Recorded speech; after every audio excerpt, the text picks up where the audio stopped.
Teo, are you out there? Teo, Teo, Teo, Teo, Teo, Teo,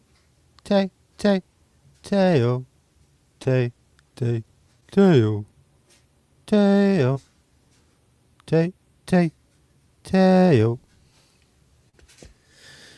This stream is dedicated to Teo. I got a shout out right now. Oh, no sound. Where is it? Where are you, Jeff? Shoulder Surf. I think Nitalade is on too. Shoulder Surf and Nitalade. I'm going to put it in the chat. Jeff is streaming right now. I am streaming over a stream. At Shoulder Surf. That's the channel name. Jeff streams almost every day, like 7 p.m. 7 a.m. Central. At Shoulder Surf, he reads through C.S. Lewis. I don't know how long he's been doing the C.S. Lewis read. A long time. I think right now he's at like... is it Clive? I always forget his first name. I think it's Clive. Clive is 34 years old.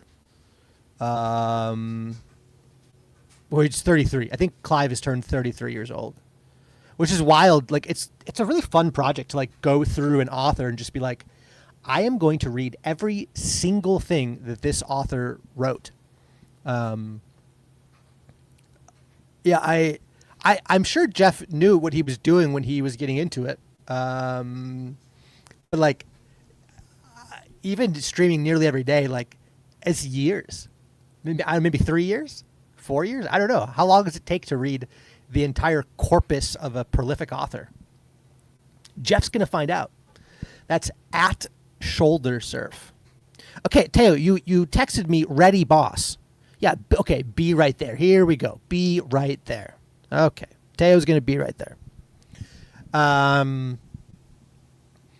Yeah, Jeff and I are, planning. Planning's fair. We're going to do a conversation about Stephen King's book, The Stand, which Jeff recently read. And I read a while ago, but I really, really liked it. And I think, I think The Stand has the best answer to the problem of evil that I have read in any book anywhere. And The Stand actually like greatly helped clarify what happened at the crucifixion of Jesus for me. So yeah, Jeff and I are going to talk about that. And I am looking forward to chatting with Jeff. I'm like kind of looking forward to chatting with Teo, but Teo's like, yo man, you gotta do a stream. We gotta stream. There's more to be done this morning. We can't stop streaming. And then I'm just over here flying. I'm flying solo. I got in there and I pinned the chat ahead of time. I figured out how to do that this morning. And, that's the thing about life is you can be as professional as you want. But if your co-host isn't as professional as you are, you're just in the wind. You're just flying in the wind, soaring with the eagles. And, without a buddy, life is just quiet without a buddy. Everybody needs a buddy, And the internet is like actually a decent place to find buddies. Like it's hard because you got to find the right niche. And then even in that niche, what do you mean you let the squad? Are you not? That sounds like you're saying that you're not going to click the link. Am I going to shut this down at 5 minutes and just look like a fool? I mean, I'm open to looking like a fool. I'm not opposed to that at all. I mean, I can keep shilling for Jeff. Oh, nope. Teo's still coming. Like finding a buddy on the internet, you got to find a niche. And then it's like, how do you trust a stranger? How do you like open your life to a stranger? Oh, Okay, here we go. Okay, Phlebas is coming in for White Merchant Marine Jesus, and this is great because I've been commenting on Phlebas's comments because I just want to be Phlebas's friend. And so today might be the day. Today might be the day. But before Phlebas and before Teo, the OG himself, we know him as Megaron. My people, I'm so happy to be here. What First, up, dude? bless you. I bless you like a child throwing a booger in the third grade classroom. I throw it onto you. I hope my blessing sticks like one too. And spread it around like a doorknob that has one on it as well. And that we all catch the virus of Jesus. With that, hello, my friend. Hello, my friend. I have the virus of Jesus and I like it. I would like to infect you. I'm patient zero. Hi, my name is Zero. How are you? When Jesus said that he's going to build the rock on Peter, does that mean that Peter is patient zero? Wow. Who would be patient zero? Was aside from his mom. Like, that's the petri dish from which all is cultivated. So, Is it the shepherds? Is it the smelly shepherds? Do they count as patient zero? oh, yeah. Yeah, I mean, well, we have to, okay, so how would you do epidemiological testing to figure out where it started? Like, who is the Wuhan of the body of Christ? Ron, can you bring the woo to the Wuhan? Lord, don't do it again. Don't let them be stupid again. In Jesus' name, amen. We might have to do that one twice. Your cross might not be big enough. It's, yeah. What's a black pirate got to do with your conversation? I thought that was interesting. Well, I don't want to steal anything from Teo. So when Teo gets here, Teo's got this big, beautiful pitch about Black Pirate Jesus. Right. And it's No, I like it. it's super interesting. It's really cool. It's the only reason I'm doing this stream is for Teo to pitch Black Pirate Jesus. So when Teo gets here, he'll make the pitch. All right, but before he gets there, it's like trying to take apart a movie just from the trailer. I Yeah, think we're do about it, do to it. So is that because I'll get Martin Shaw said Jesus was born in poverty, is something an outlaw, died a criminal. Like he's like he was born homeless, lived as an outlaw, and died as it was pretty cool. So I'm not. So is that like Black Pirate Jesus? Like to be a Christian is to be a pirate, to be, you're sailing waters and you're the outlaw. Yeah, basically, that's my dog. I like it. It does sound about right when Christianity's done right.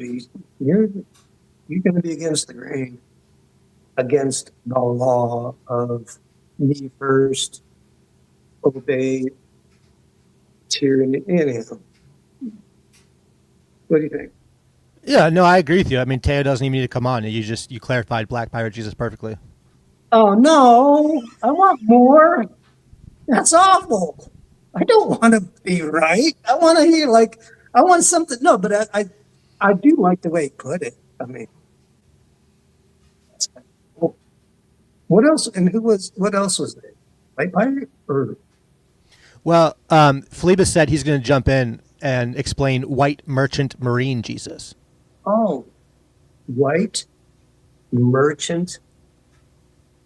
That's interesting. Yeah. I don't even know what that is. What do you think? All right, I did my thing. You do yours. What do you think is white merchant marine Jesus?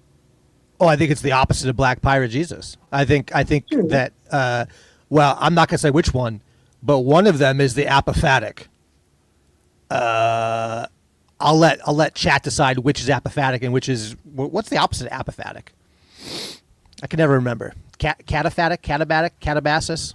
Too many words, not enough time. Right. Okay.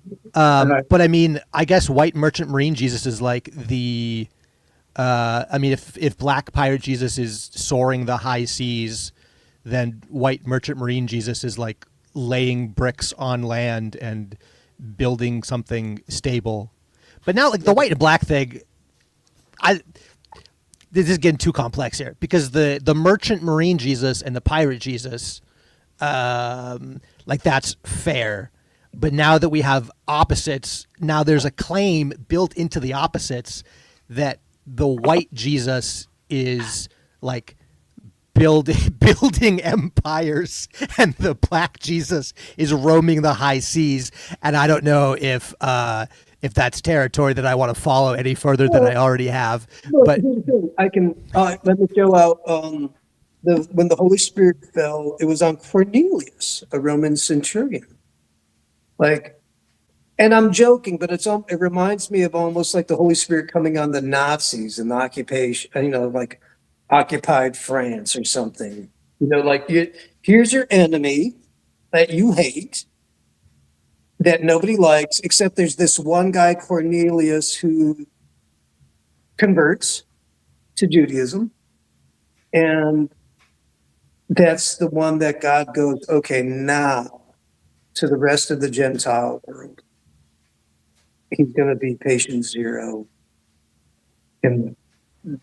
for this strain of the virus. That would be white merchant Jesus, I think. Cornelius didn't stop being a centurion just because he got saved, but he might have changed. It's interesting. That's all I got on white merchant marine Jesus. yeah, it's funny. There's something about Saturday mornings and holding a microphone that reminds me of why McMo stopped streaming, because we're 13 minutes in and we have black Jesus, white Jesus, and Nazis, and I'm going, what did I just get myself into? Why do Saturdays always get wild? Because they're fun. It's like it's the day after the kegger. People are talking trash. Oh, there it is. By the way, I got to go to work. I'm helping a buddy construct it's kind of like a half dome grow house. Those big white ones for not pot. It's for, just want to make that. Just want to put it out there. Right. Good to know. Thanks for the clarification. What have I missed? All right. Remember, more cowbell. I gotta go, but I'm gonna be listening. I will harass you in the hive mind. Love you, Ron. Oh, dude. Thank you so much. Love you too. All right, Love guys. you too, Ron. Bye. All right. How's trouble? Don't get caught.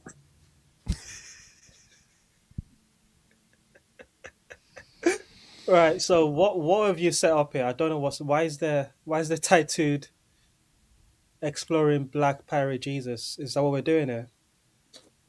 I just was trying to get some clickbait, man. I usually don't do clickbait, but it's Saturday morning. I was feeling clicky. And I see Flibbers coming in with the white merchant marine Jesus. Yeah. I mean, I guess Jesus is for every race. How about that? What's crazy is so Jane and I honeymooned in Ireland, and what's it called? We went to Trinity Where? College. We did 4 or 5 days in the north and then 4 days in the south. And it was terrifying because I was just driving around this very little.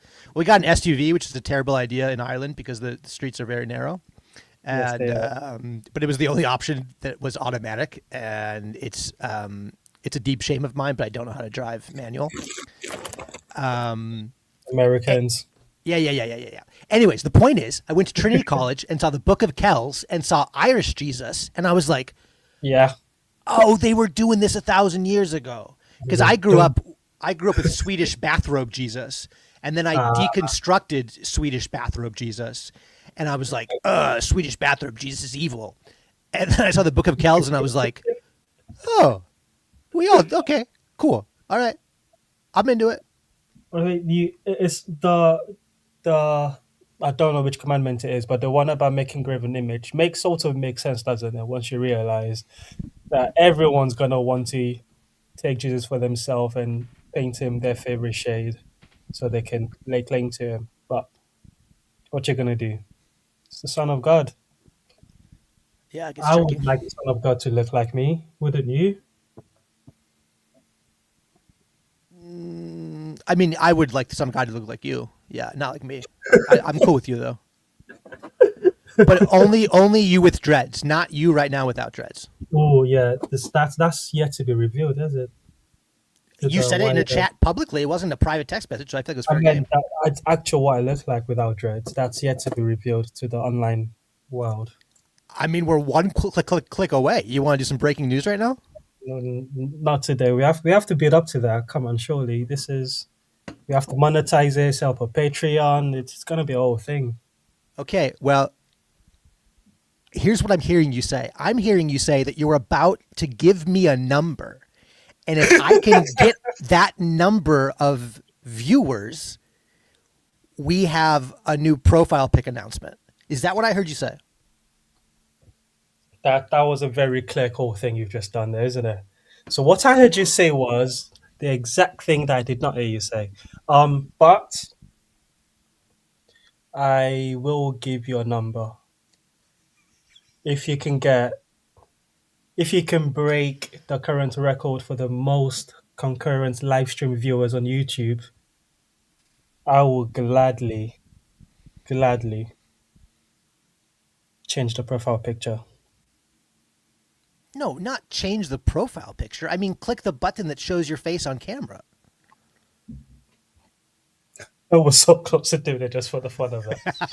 just to do it like as fast as you can and see like make people go and like go for like the freeze, like the frame by frame freeze. And then my internet freezes and it's just me in some awkward angle. Oh, yeah, not today. I do like Chinese Jesus. Shout out to Ron Copperman. Yeah, I like Chinese. I came across, well, Korean Jesus, but I'm racist, so I called him Chinese Jesus. Um,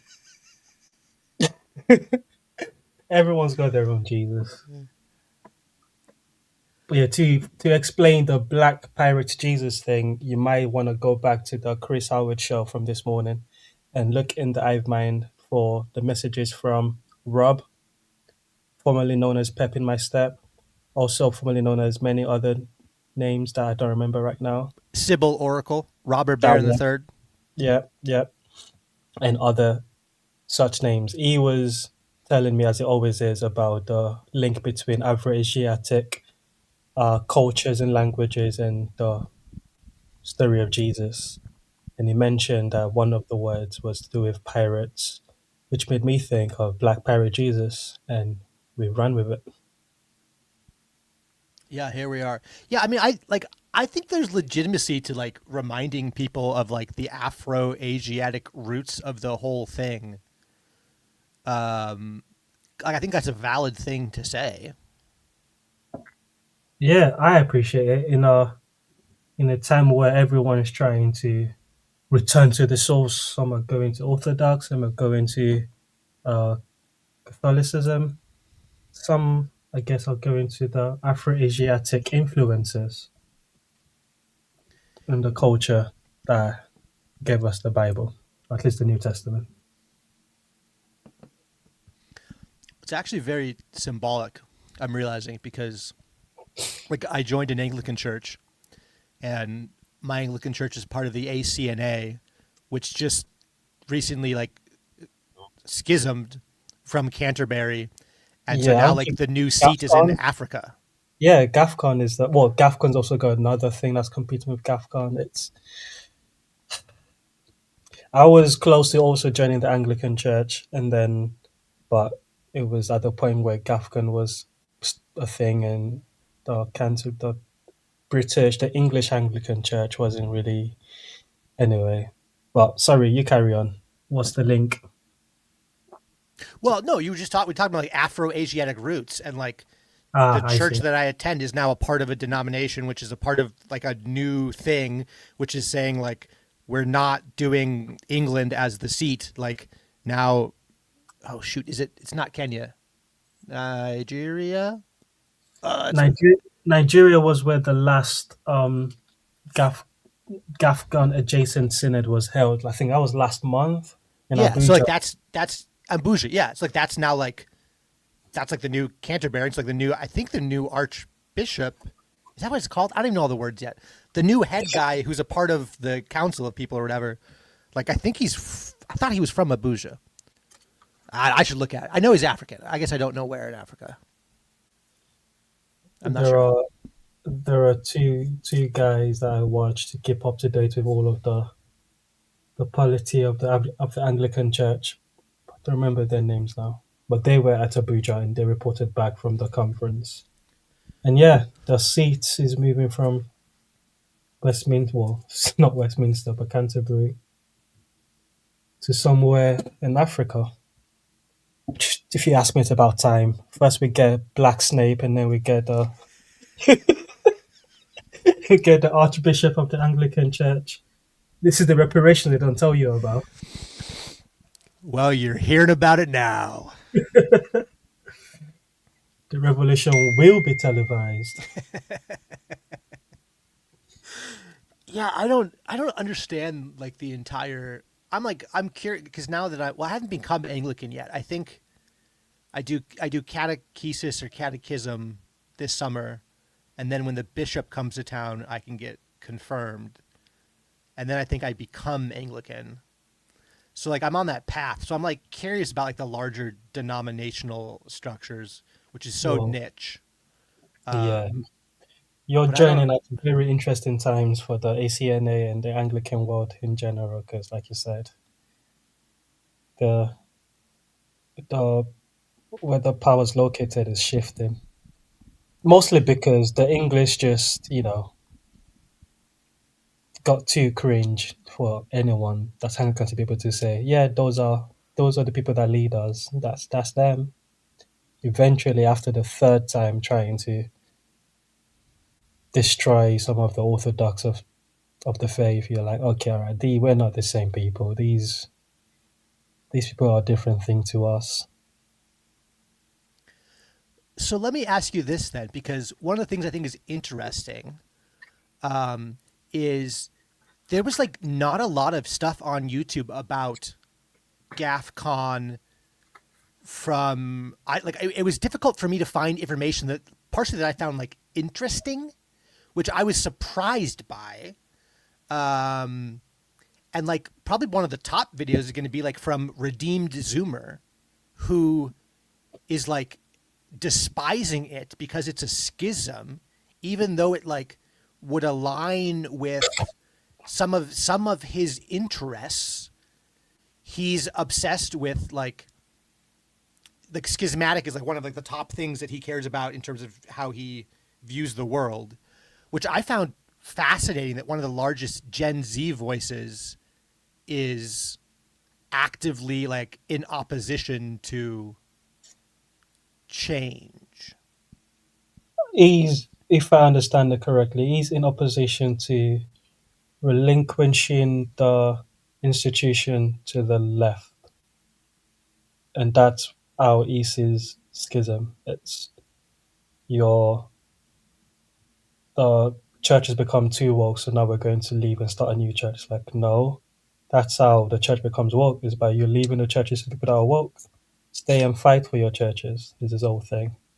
Um, so I can see how that maps onto the GAFCON thing to say, okay, if you're going to just give up on uh, the Anglican, continued Anglican thing, Jeff the Giant. I haven't seen you in well, I've seen you, but I haven't talked to you in forever. Where have you seen me? Gosh, what have I done? What did I do? I've just seen you in chats. Ah, okay. Jeff, how was your stream? What did you read from C.S. Lewis today?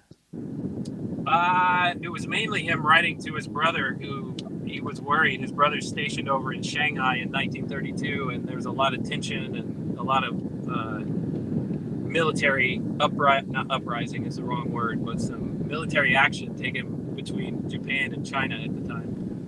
And his brother's stationed over there, so he's not getting a lot of letters very promptly. So he's wondering, and hoping that his brother is safe. So that's what we read about today.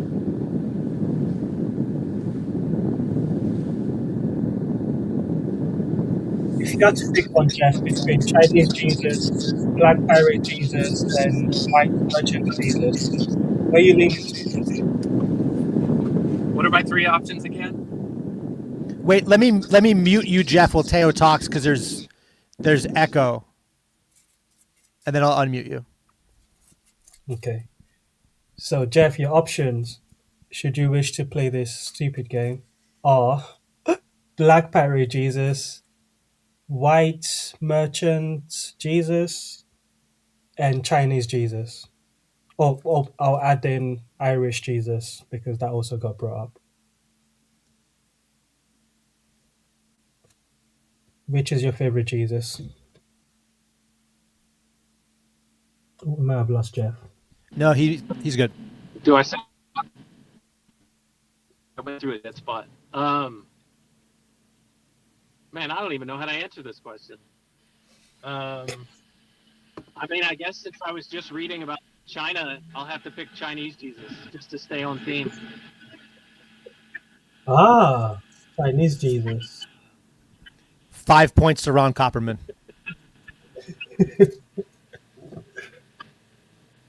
Ron, you win for now.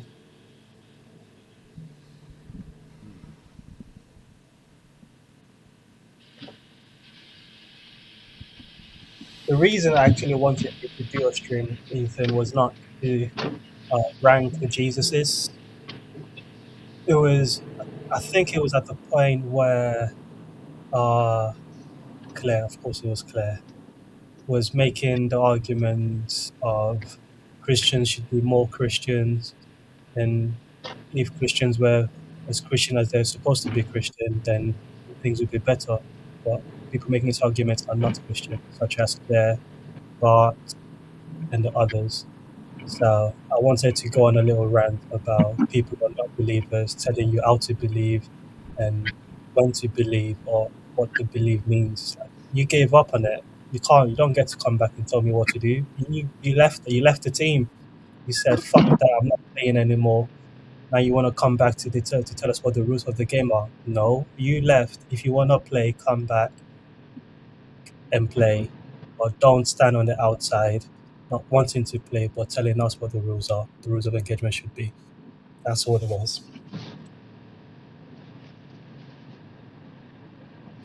Is the rant starting or ending? Because I feel like you need to keep going. I feel like that was the beginning. I don't think that was the end. That's the setup. That's the setup. That's the setup. And as the stream develops, the rants will build up. What's So your you've got thoughts? your recipe and your ingredients laid out. Tayo, it's time for you to cook. Go ahead. Well, okay. So this, I wish Rod was here as well, because he's another part of this contingent of people that are not Christians who are so impressed with Jesus as this moral teacher, this good guy. And if only Christians could be more like this Jesus that they so love, but they are not willing to believe in this Jesus, particularly in his resurrection. And if you had to struggle through what it's like to live as Jesus, you would maybe have a little bit more grace to the Christians that are criticizing for being a little bit not Jesus-like, because it's not easy being Jesus-like. You try it. If you want us to be more like Jesus, you try being more like Jesus, and maybe then we can listen to you on how we should be more like Jesus. But until you also adopt the posture of, I want to be more like Jesus, we're gonna take what you have got to say about Jesus, us being like Jesus, with a grain of salt, because you gave up on it. Particularly if you once believed. If you once believed and you walked away and then you come back to tell us about how we should believe, no. because you tasted, you saw that it was good, and you went away. So if you're gonna come back to taste and like participate in what it's like to be a Christian, and sure, yes, we can argue about what Christianity looks like with other Christians, but you're not a Christian, you don't get to see what Christianity looks like to other Christians. No, I'm not doing that no more. I'm not playing that game no more. I think I disagree with you strongly. Yes, that's what we're here for. Let's go.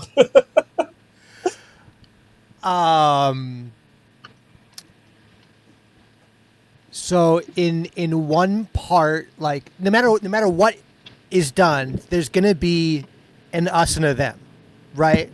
Like for anything to have an identity, there's gonna be an outer boundary, and so no matter what kind of language you use, you're gonna end up in this us and them trap. Well, I don't think it's a trap. I just think it's reality. And like, so when I was 25, I was working in a large church and I was asking questions that were outside the boundaries of, it was essentially Baptist identity. It was a mega church in Wisconsin, but it had Baptist roots. And so by asking questions that were outside of Baptist identity, I no longer was viewed as a Christian. I began to be viewed as a them. And my really only understanding of Christian was like primarily through this Baptist reality. I had hung out with some charismatics. They had tried to baptize me with the Spirit. It never took. They kept trying. It still didn't take. We did try it. Close, but no cigar, Mark. And so like, then eventually I had to leave the job because I was like, I can't do this. Whatever God is, I think God is bigger than this. And I really like, my deconstruction was part of a quest to try and understand God was and like find truth. And I wasn't allowed to ask the questions while working in the church, which I don't even think is a bad thing necessarily in the context of how mega churches work, because you probably shouldn't have somebody on stage that's representing church identity who isn't holding that same identity. One of the cool things about TLC is it allows for pluralism and multiple identities to come onto a screen and be like, I disagree, I disagree, I disagree. But another thing about TLC that I've seen in the last year is it is becoming more and more Christian. So you've got a guy like Rod who is going, this space wasn't always Christian and it's feeling kind of Christian right now. And it's like, well, he's not wrong about that. And so then what is the space for those who don't hold the same identity to enter into a now majority space? The majority of TLC is Christian, at least the content creators are. And so like, what's left? Is it just to like be in a chat room and like firing off stuff and then maybe your comments get highlighted? If you come onto a stream and it's like, oh, well, you're from outside of this identity, so like we'll listen to you, but it's kind of annoying because we don't share identity. And it's like, what do you do with that? And then I think about Jesus, and Jesus seems so uninterested in the center of identity. He seems like nearly, not everything, and maybe it's not even fair to say everything he does. Maybe it is 50-50, I'm not sure. But the stories that come to mind first, which is maybe just my viewpoint and not actually what Jesus does, are him going to the edges and the fringes and being interested in that edge of identity and almost like arguing like, yo, there's room for you in here. Like, this tribe is bigger than the other tribe. This is a meta tribe. Like, there can be space for you here. And what does that look like on the internet?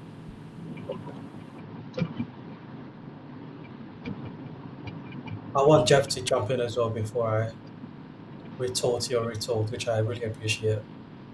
Well, I have two half-baked thoughts, and who knows, maybe sticking the two half-baked thoughts together will produce something. But one of them just bubbled up from what you were saying there, Ethan, is it seemed like Jesus, the only time that he was hyper concerned with identity was when people were either saying they were with him as one of his disciples, or that they were with him more broadly as a member of one of the 12 tribes of, or 12 and a half, I don't know, tribes of Israel, right? He seemed to be most concerned with people who were caught up in those two identities, and he was actually most stern with the people who considered themselves or trying to be a part of those two groups. When it came to people who weren't identifying in those ways, it seemed like he was much more open, much more gentle, much more what's the word that we use? Winsome. um, so that was one of my half-baked thoughts, that I don't know that that goes anywhere. It's just an observation more than anything else. And the other one was, I have many people in my life who are kind of the ilk of what you were describing, Tayo, where you mentioned Rod, but Rod is not the only person, certainly. Um, and I was having this discussion actually on New Year's Day this year with some of my family members, and it was about, well, I can go as far as believing in Jesus for all of the reasons that Bart Ehrman talks about in his book, and Rhett McLaughlin and whoever else, of just like, he really is.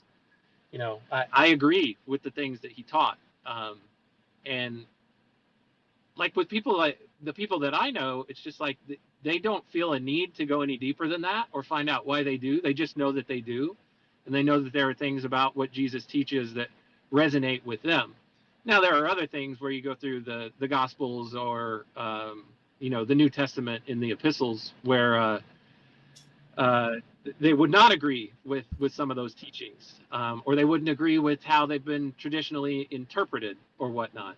But when it comes to the wooey type things, particularly the resurrection, and even throw the ascension into that lot, what I heard, a word that I heard you say, Tayo, was unwilling to believe in that part of Jesus. And that may be the case for some people. I don't know. To me, that becomes more of a heart issue. Is it that if I put myself in the place of somebody like my family member or family members, is it really that I'm unwilling to believe that, or is it that I really feel like I'm incapable of believing it? It's almost like I would love to believe that if I could, and I've heard people say this, but I just can't. And we've heard Paul Vanderklay talk about you don't really get to decide what you believe and what you don't. So I think I would push back a little bit there and say it's not necessarily an unwillingness in the case of some of these people, at least. Maybe a majority, I don't know. It might be an incapacity to believe, because we do hear a lot in the New Testament that this belief in Christ, and even Jesus said, your ability to see me as a disciple, this was a gift that was given to you, right? This was through the Holy Spirit that you were able to do this. It's a gift to be able to believe these things.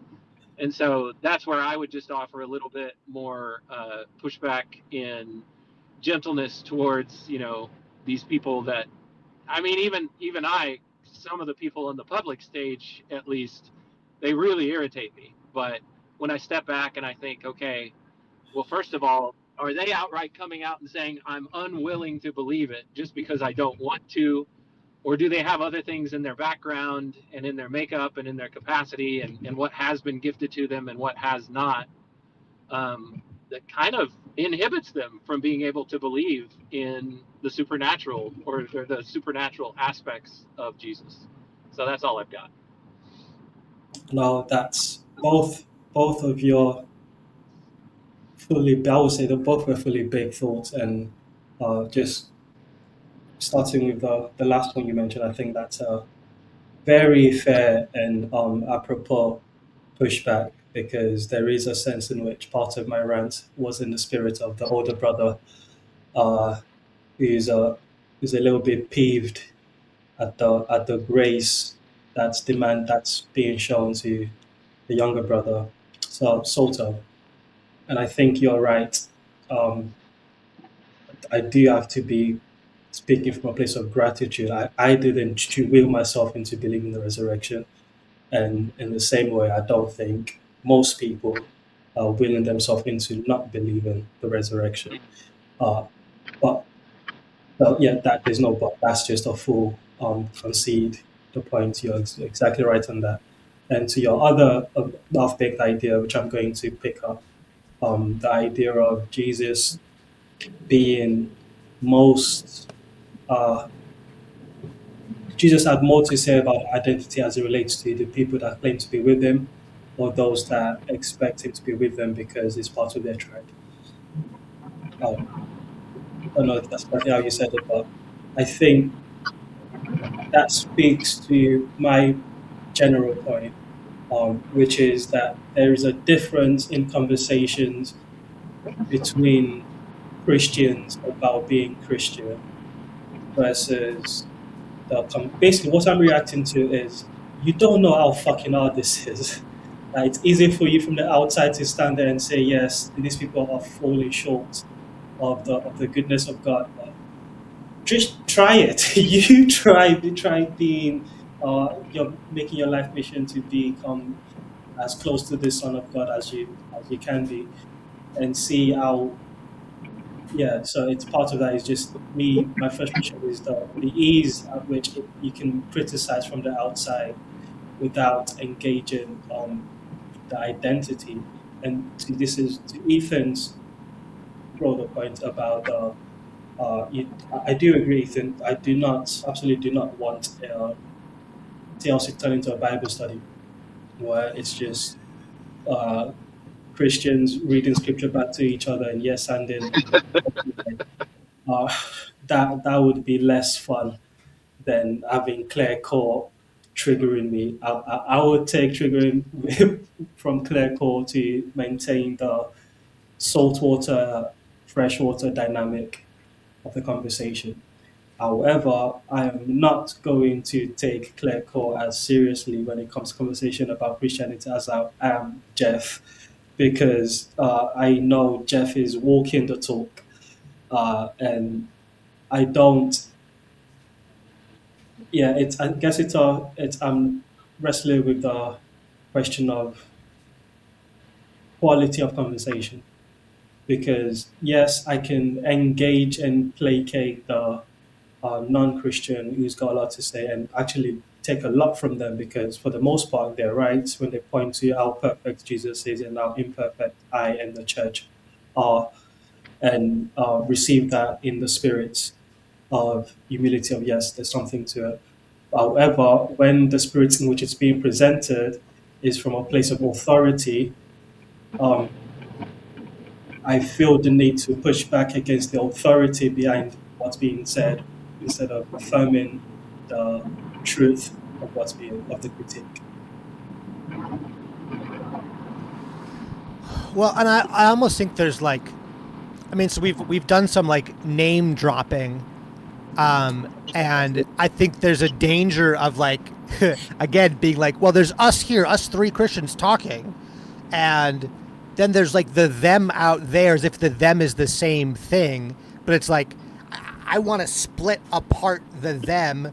I also kind of want to like split apart the us, because like, I know Teo, you and I have talked about church stuff. And I can't remember like what kind of church you go to. I have no idea what kind of church Jeff goes to.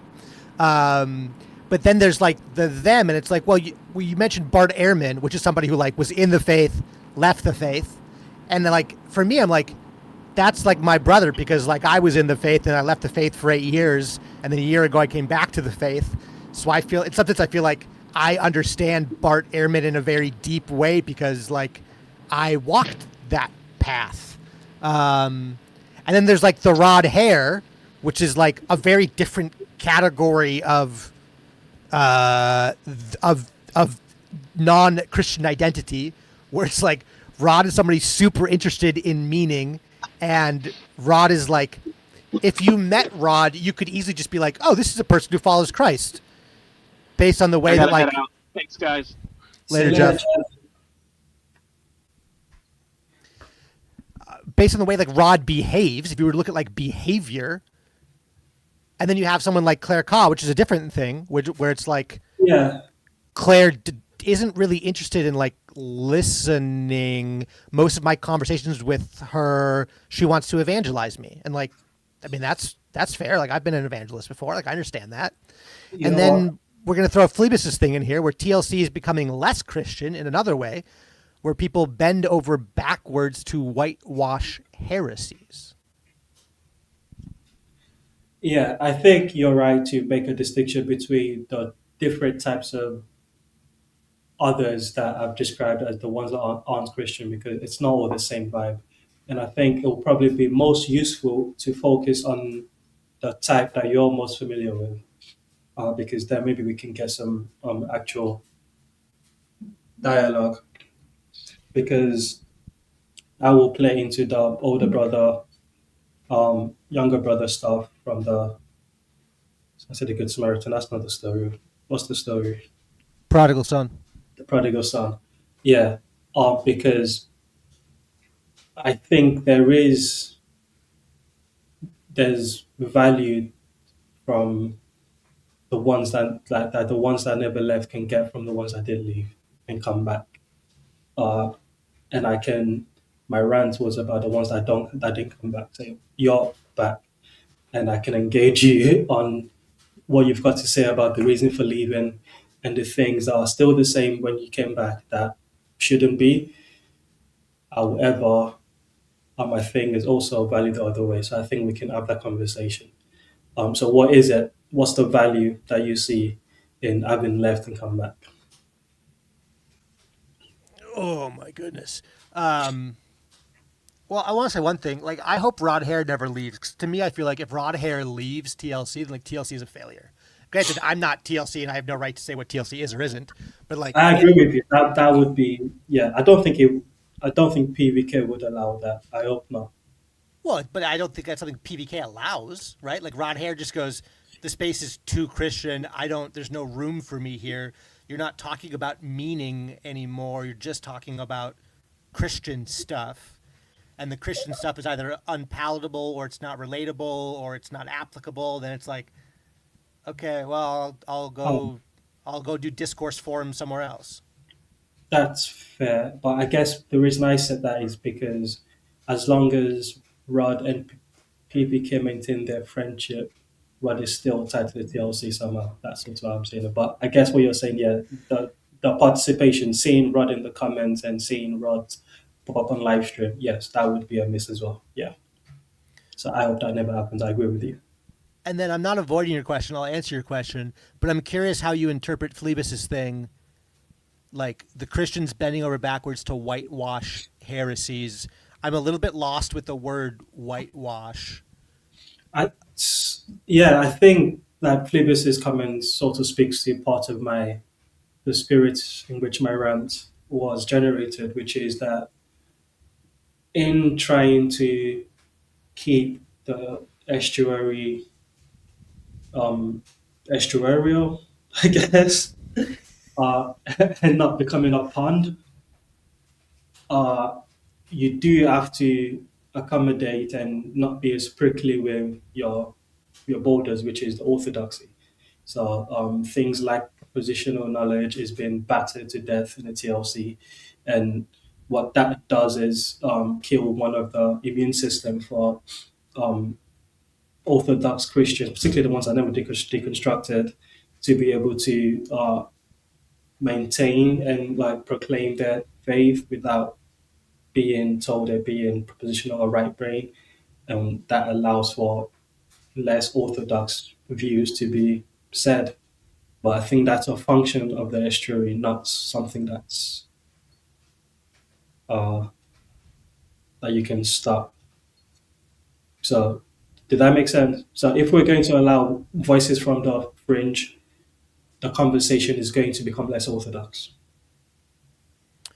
Yeah. Well, and that's like, okay, it's funny because like I feel like that's one of the central questions of civilization right now is like, what do we do with the fringe? Because in many civilizations, the fringe has been made the center, and that is clearly a recipe for disaster and the dissolution of civilization.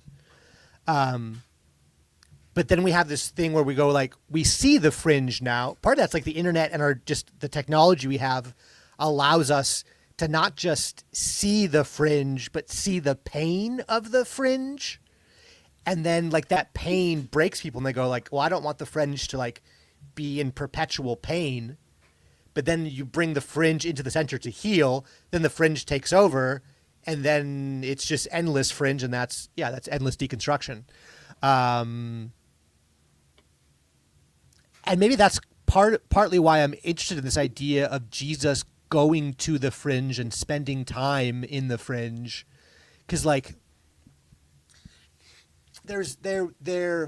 like Jesus was a Jew, right? So Jesus was a Jew, and there was Jewish established religion. So the religion of Judaism is ongoing in the life of Jesus. Jesus is not the center of Judaism. Now, he had access to the center because he was a rabbi. I'm curious how much of this the Jewish quarter would agree with, or how much of this I'm just going to go wildly off base on. I have no idea. So like he has like the keys to the center, and he could have spent all of his time in the temple doing temple things. And he did some of that. And really, we have no idea how he spent the 3 years. We only have a glimpse in. But based on the glimpse given to us by the authors of the 4 Gospels, I think it's fair to argue that the glimpse they give us is he did spend more time on the fringe than in the center. And like the center was still doing the center thing, but I wonder if like part of being a disciple of Jesus is not to be, or is to be, part of being a disciple of Jesus is to be the kind of person that intentionally goes to the fringe and does fringe things. I don't know that he brings the fringe into the center. He brings like the treasures of the center, which is like healing and riches and whatever else, knowledge, wisdom, to the fringe, and like widens the center out so that more people from the fringe can enter the center, and the fringe actually becomes thinner and the center becomes thicker. I don't know if that's making any sense. No, you're speaking in Christianese, and I speak fluent Christianese. Okay, so make that not Christianese, because I had to like speak through the story because I've never made that argument before. So let's unchristian it. It's I don't know if I want to. I think we can we can use other speak other Christianese to try broaden it, and the idea of the laws now written on the heart of every man speaks to that broadening of not getting rid of the center, nor bringing the fringe into the center, but making it so that at every point on the map, everyone's got access to the riches of the true center, which is the kingdom of God. Everyone's invited to participate in that. Are you saying that Jesus was Robin Hood, that he stole from the rich and gave to the poor, and that he really was Black Pirate Jesus, and that we could unchristian it by viewing it through the lens of like politics? You could say that one of the best things that happens in politics is when you have a class traitor, someone who like knows the elites and has access to the elites, but then actually uses the wealth of the elites to benefit the poor areas of the country. Is that what you're saying? No, that's the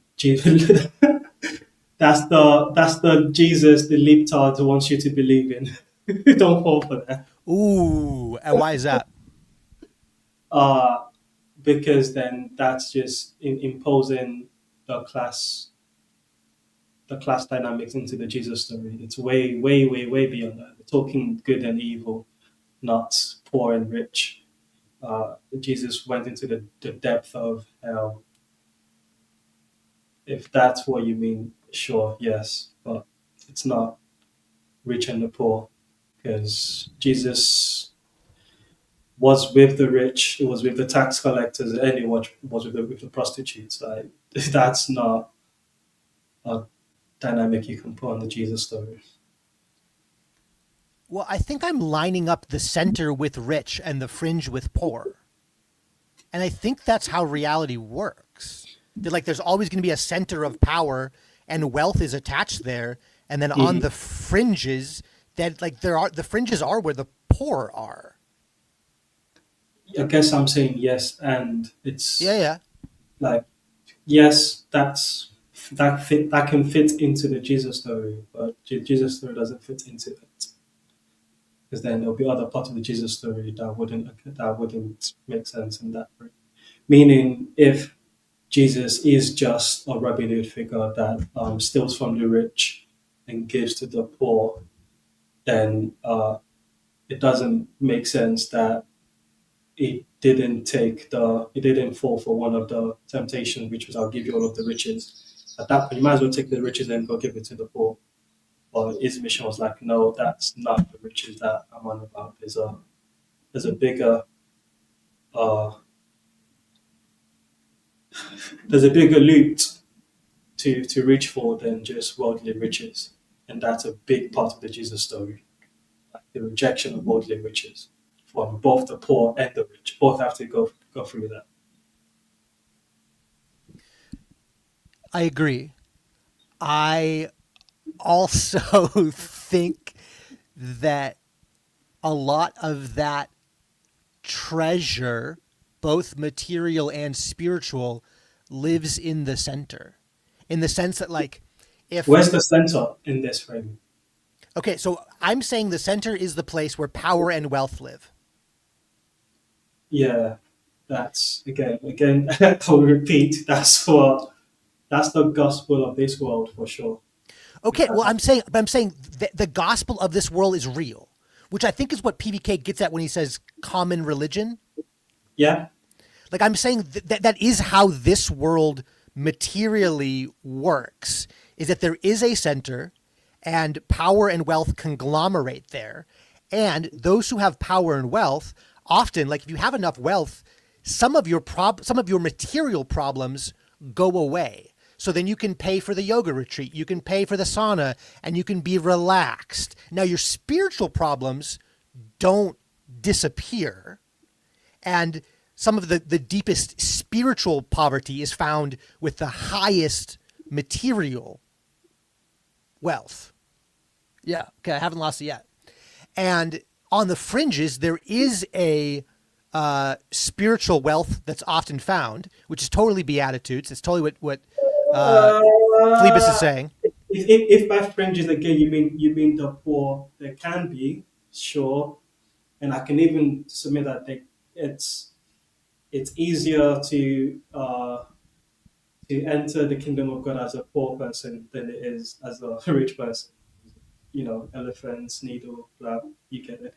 But at the same time, that's that deification of the poor that it's too easy to do, to categorize one side as fringe and one as center, and one's got the power and one doesn't. There is clearly, I think, the Christian revolution of the last 2,000 years has shown the power of the poor and how there is power to being weak that can also be harnessed by the weak and used in a corruptible way. Even though they're still poor, they've still got power that they can use and be just as corruptible as the center. You've got the riches and the power in this worldly sense. So do you get what I'm saying? Okay. If by center what we're looking at is power, then there's as much power with the rich as there is with the poor. So we need to delineate further, because the center fringe argument I'm trying to make, anytime I say center and fringe, I only mean material wealth and power. So obviously all of reality is material, but all of reality is also spiritual. Well, also, yeah, exactly. Also implied in that is the good and the bad. The good and evil. Bad is a terrible term. Meaning there's a good that'll be the center, and there's an evil that'll be the fringe. Okay, so I'm saying no to that. I'm saying Okay. good and evil doesn't operate on material level. So the matter isn't good or evil.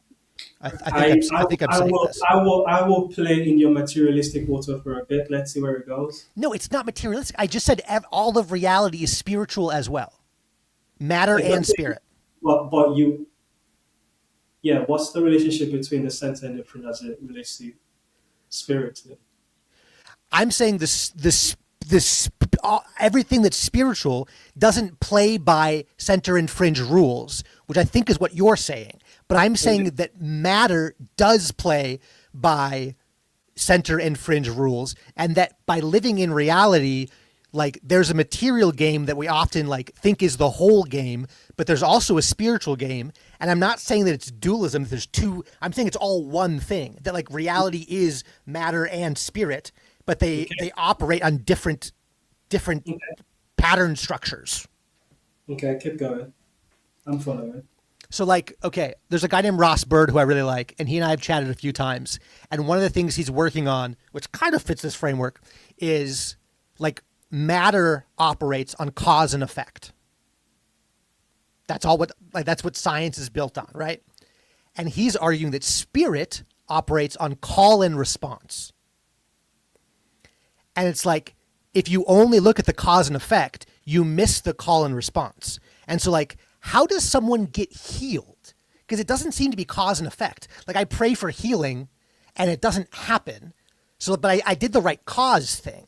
But call and response is like a much older technology that we've completely like forgotten how to even like participate in because we're so focused on matter. But our world is just as much spirit as it is matter. Because like, for me, it's like Genesis 1:1, God created the heavens and the earth, and all of that is reality, heavens and earth. We participate in heavens and earth every day. That's what I'm trying to argue.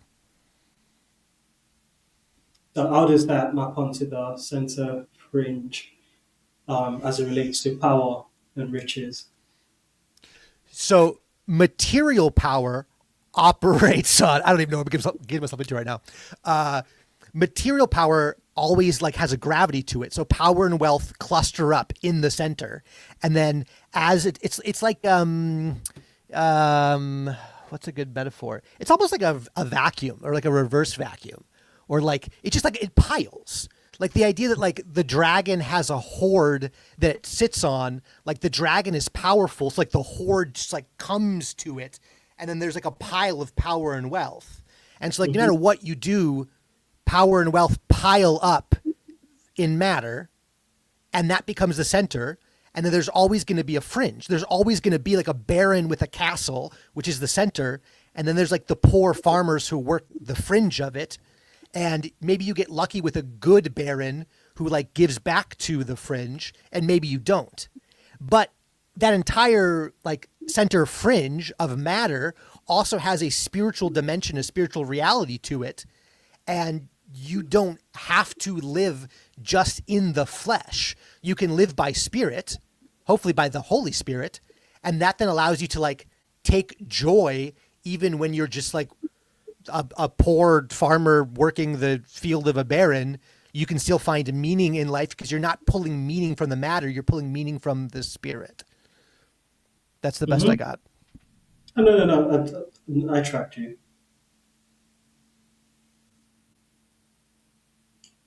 Oh. I think that to Up's point, the language of center and fringe can be flipped on its head.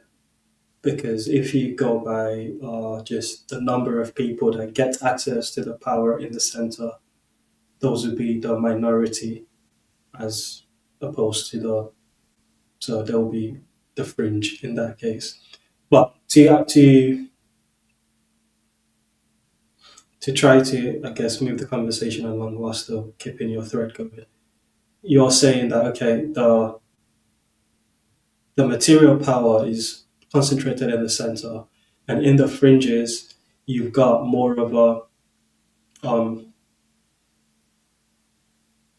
your satisfaction in existence has to come from a spiritual place because you don't necessarily have access to the riches and the power in the center. So if you're in the center, is it your duty to, make your way into the fringe, or is there salvation in the center? So you've explained how the someone on the fringe, the poor farmer, can ascend to spiritual growth. How can the rich man be saved?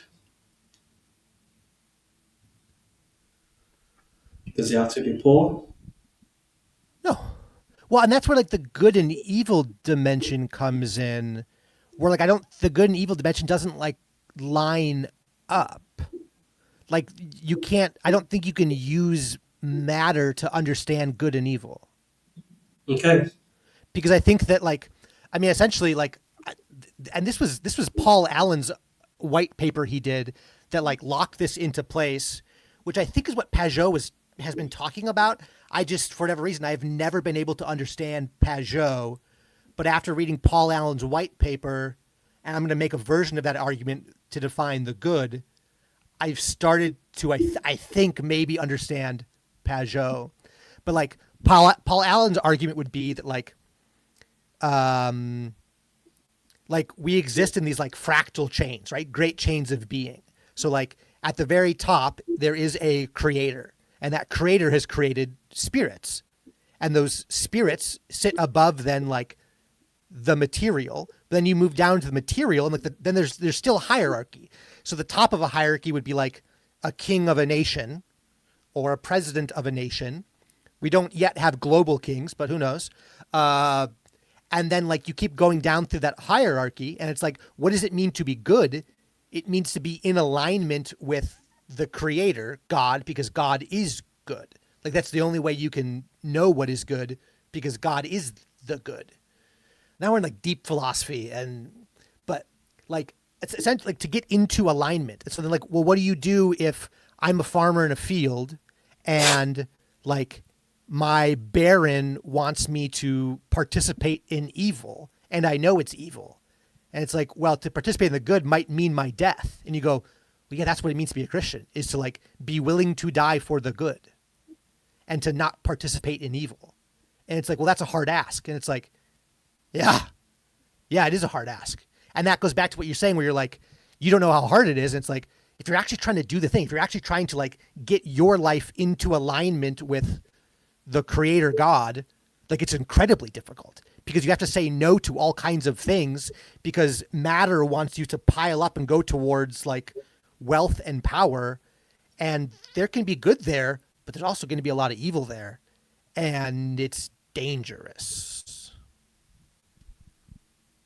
Amen. Did we come to agreement? I think that was beautifully done. Trying to go through some of the comments and see what the chat's been saying.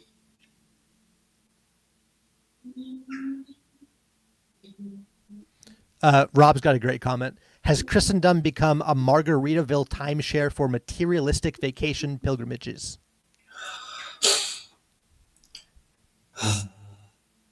Do you know what? Yes, and this actually might be why Claire triggered me earlier, even though I didn't think she did. It's because she's right, and it's akin to Pentecostalism in a way. It's basically there's a version of Pentecostal Christianity that's basically that.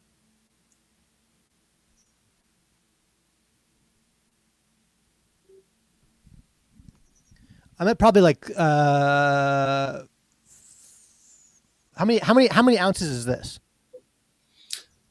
You're speaking American. What do you call it? How many mil? How many mil? Liters? That looks like it could be 500 mil. So I'm at like maybe 600 milliliters of coffee. You're just getting ready for Shabbat. Wait, is William Branch Jewish? Messianic. Mashallah, brother.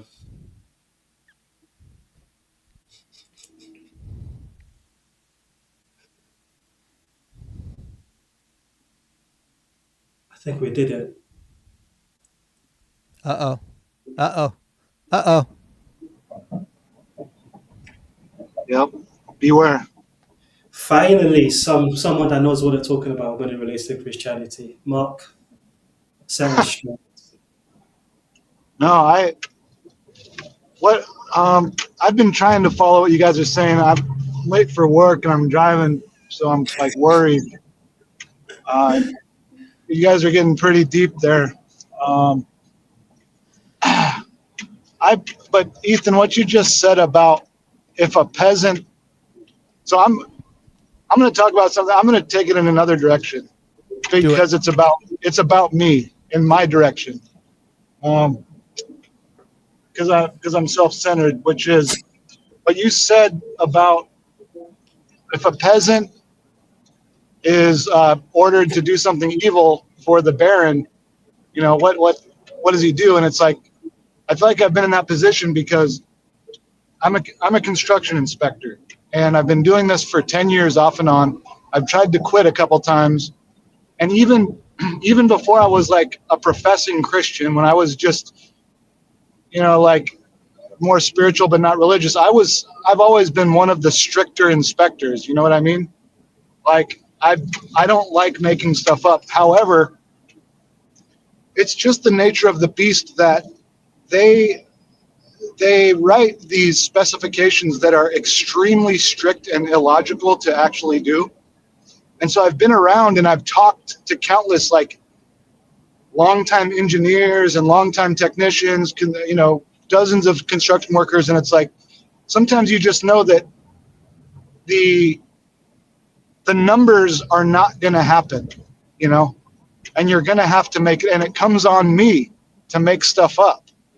And I've always hated it, but at the same time, it's like, well, I know it's fine, even though I hate writing 3 instead of 2, even though I know that it's going to be fine. Like there's times when you have your numbers, but it's probably still crap, and so I'm at this point to where it's like I don't know anything else to do that I will make the money that I make, which is still not that much. But I'm in this place where if I go by the book on every little thing, like every day is going to be absolute hell for the rest of my life, And so like on one hand, I do think there's a higher principle of like, I don't know, like being merciful, like I'm not trying to be lazy. I'm not trying to get out of stuff, but at the same time, it's like I'm part of this system, and the system fundamentally involves like very like well-trained inspectors making calls to change the report. You know what I mean? And I think if we go to a level like a non-Christian ethical morality, I would say that it's not wrong. Like, you know what I mean? But then when you adopt a superior morality, which is like beyond human ethics, it calls these things into question. And anyway, you guys know of any other job I should get besides this one? Because it's like every day is like a moral crisis for me lately, And on top of that, like all these changes have happened where everything suddenly got twice as strict, And so I have to be the guy anyway. I have to be the guy on the job site that everybody hates, which I can do. I can do that. But it's just like there's a serious question of what is right and wrong. It's almost wrong in some cases to do it right, if you know what I mean, because it's so impractical, and like from experience and wisdom from other people in the trades, like it's actually wrong to do it the right way sometimes. And so, man, I just, I don't know. That's kind of where I've been. But I also have been diagnosed with OCD. So I don't know if this is just like me being in that rut. And but I hate fudging, you know. And but also I don't want to be like a nerd nag that's like, no, actually you have to do it again, you know, when I know they don't. Like for the thing to freaking stand up for 100 years, it's gonna be fine. But these engineers like wrote these specifications that are basically impossible, because if we did them by the exact things that they write, it would like cost twice as much, you know. So it comes down to people just like, okay, yeah, hopefully I just had to vent. I don't know if you guys have any thoughts on that, you know. That was perfect because Ethan and I were there thinking, talking our way through the struggle of being a Christian, and audio come with a real life example of, oh, it's not just a theory; it's a practical existential living. So I don't know if I've got any advice as it relates to that, but I'm grateful for the example you've shown for what it is Ethan and I were trying to talk our way through. Yeah, I mean, I can tell you that like my personal tendency in basically all of my speech patterns, I'm working on it, but my personal tendency is like to go radical all the time. But like, there's so many stories of people working for the empire in the Bible, like different empires, right? And it's like sometimes that's where God calls you, is to like work for the empire. And like, I don't know, when I think about empire, I really do think the empire is like whatever we mean when we say like the nature of the beast, like that beast, like that's the beast of empire, is like the systems that get built and have a power to themselves that like incentivize you to act in a way that like, you know is wrong. But if you did the right thing, then you wouldn't have a job. And it's like, well, does God want me to not have a job? And it's like, well, I don't know. Like, what happens if you did the right thing and then you didn't have a job for a week, and then like all of a sudden like a better job appeared? And it's like, oh, well, God's been waiting for me to like do the right thing the whole time. But like none of that can be known. It's all pure mystery. And like, I mean, like it's one of the, I don't know what to say besides like live by the Spirit. And like, that's not like a helpful thing to say, but like, I mean, I don't know. Maybe maybe we need to talk more about like how do we live by the Spirit? Because like, I feel that I had a job in Northern Illinois where I was working a hotel front desk, and we oversold every night, and it was my job to tell like there'd be like a mom with like 3 little kids that would show up at like 2 a.m. and it'd be like, I'm here for my room, and it's like, I'm sorry, ma'am, your room had water damage. You're going to have to find a different hotel room tonight. Da, da, da. We tried to email you and you didn't respond. And like, it's all just like this lie I'm supposed to tell to keep the system rolling for maximum profit. And it's like, I did that, and I tried to get out of that. Cause like, I just can't keep lying, but I didn't quit right away cause I needed to pay bills. Like, I mean, I don't know, like at a certain point, I don't know what to say besides live by the Spirit. Right. Yeah, I remember speaking with McMull sometime last year when I was looking for a job. One of the first ones I found was a sales job where I basically had to lie about the contract I was signing these poor people to, and get commission on however badly I found them, basically. And that's not as great as your situation, but it was another case of, okay, I do have bills to pay, but I can't do this. And in that case, it was less great, like I said, and I did have to leave the job. McCool was like, hey, he says a similar thing. If it's lead by the Spirit, if your spirit doesn't align with it, then you follow the Spirit.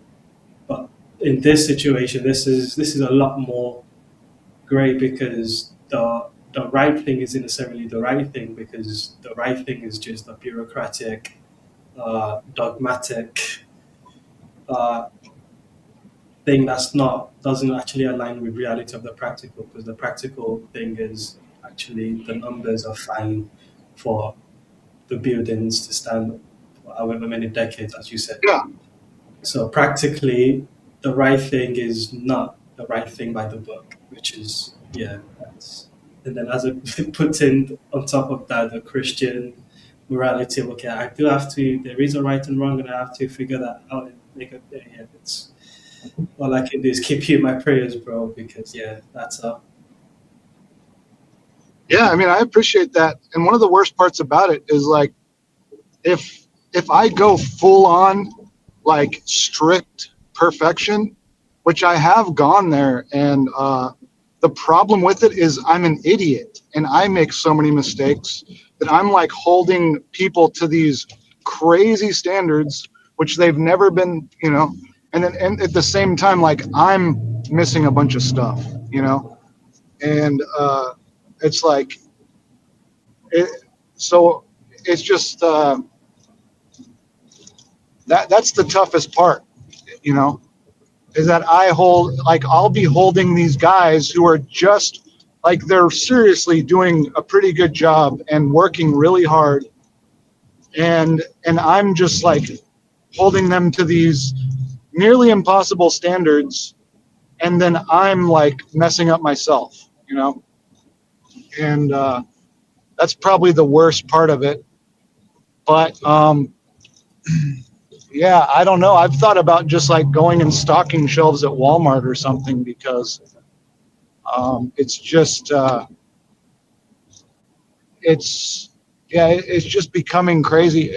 But I was just listening to Kierkegaard, and I don't really fully understand that either. But um, you know, he said something which I've thought about, which like, if like below Christianity, then like Greek philosophy and like Hegel is true. It's, you know, like it is true. Like magic or you know, the dialectic and pantheism would be true if like Orthodox Christianity isn't. And I would say that like I said this before, but like I honestly do not hold it against good inspectors for fudging results a little bit if they are wiser, you know what I mean? Like I actually don't think it's wrong, but it's wrong for me, I feel sometimes, you know. And so yeah, I don't know, I wish there was a way to, because i'm I'm with you, like when the TLC gets so deconstructive that there's no propositional left. So I could just be like, well, you know, it's like the word just means like what the incarnation is, something like that. And but it's like, no, I actually believe in rationality, you know. And even though I love the mystics, like I believe that like that Jesus is rational. And so trying to line things up is no fun. And then I've got a wife that, you know, anyway, that's a whole nother thing. But And then I've got a wife. Yeah, preach. Yeah, quit bragging. yeah, right. But anyway, I'm actually arriving to this job site right now, and thanks, fellas, for I got to go. So That was great. Thank you, Mark. I appreciate it. Be well, Mark. You too. Teo, is Phoebus trolling or is Phoebus serious? A little bit of both, as always with Phoebus, a little bit of both. I think Phoebus does take the sacrament of confession a little bit more seriously than your average Reformed Protestant. But he is also making fun of Catholics, because you should always make fun of Catholics if you're Dutch Reformed. Yeah, I did confession for the first time, actually. Yeah? It's powerful. Even just like Mark S., if you listen to this later, if you're listening now, Phoebus doesn't want you to bury your talents in the field at Walmart. Like doing confession weekly on Sundays as like a corporate group like that has been powerful because confession was never part of my church experience. And then, like in one of the church emails, it was like, if you want to do confession, like schedule a time with the priest on Good Friday. And so I was like, I've never done it. So I just clicked the link, and it was like 2 pages in the Book of Common Prayer that we did. And it was not what I expected. I mean, like there was the part where I like specifically confessed the sins, but like the beginning of I don't know what it's called. Is it called a rite? It might be called a rite, the rite of confession. The first words that I was supposed to say was like, "Bless me, for I have sinned." And I was like, I've still been thinking about that. Like, bless me, for I have sinned. It's like, And then at the end, I think the last thing the priest says is like, "I am also a sinner." And I was like, that's a powerful way to end confession to a priest. And yeah, and like the personal private confession was deeper than the corporate thing. I mean, which would make sense, right? Like you're doing a thing in a group and then you do it as an individual, it would be more powerful. But yeah, it was wild. I'd never done confession before. One of the I can often be prickly about the Eastern Orthodox influence in the corner, but one of the things I've been grateful for is the Jesus prayer is a very good just chant to repeat daily, that as often as you can, and it's just that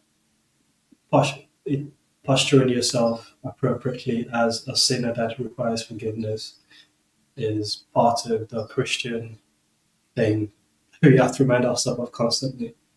And I think confession, both corporate confession and more importantly, private confessions, is something that more Protestants should take advantage of. I think just thinking, growing up, there was the corporate sort of prayer for forgiveness. I mean, every prayer, most prayer, includes a part of forgiveness. But I think growing up in my Nigerian Protestants, Pentecostal, charismatic, kind of reformed denomination, there was, at the start of it, there was the prayer of forgiveness for the church. When I encountered it in a Catholic mass, it wasn't as jarring, but there was never anything about confessing your sins to the pastor. You actually do that to the elders, and it's there's a chain of command, but no one does it. That's what you're supposed to do. That's the avenue that they've made available. There is you go. If there's a sin you want to confess, you go to the deacon, and the deacon will take it to the elders, and the elders will discuss it and bring you blah blah blah. That's only ever done when there's when some dad is cheating on someone. So yeah.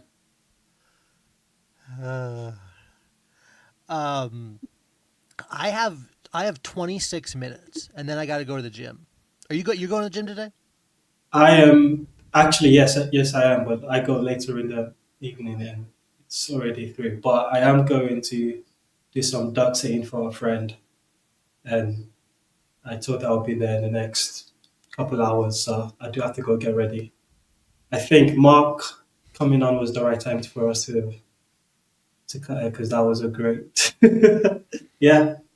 Yeah, I'm bad at going personalist. I mean, I not that I won't. It's not natural to me. So I need to push that direction sometimes. I've literally not turned my camera on the whole stream, so you told me. there are 11 people right now. We've gone past 10. I think we've earned a flash. I think you should just do a quick flash. You've gone past 10. Well, okay, now we're dropping. We're dropping. We're at 10. Oh my, that you got to be kidding me. Okay, if you thought I was going to quit, I'm not quitting. Because we're just getting started. We have 26 minutes, and there's only one thing to do. If you know, you know. Where is it? Okay, let's continue the exploration. Here we go. Again, this is critique, not just criticism, is I tend to think of, so I do a bit of work on the two hemispheres. There's a couple things you need to know. The left and right are sort of helpful ways of talking. You have to understand that it's not necessarily this. Don't think of it as essentially left and essentially right. There are people, for example, who have hemispherectomies early on in life, and you'll find both of these functions in the remaining hemisphere. So that's an important, we're talking more functionally here. It happens that it's often anatomically located, but it's not dependent on that. And that's important because I think it's ultimately a functional difference. And this is what I would say, this is what I argue elsewhere. I think the left hemisphere deals with familiar situations that are well-defined problems for us. Whereas I think the right hemisphere deals with much more unfamiliar situations that tend to be more ill-defined for us.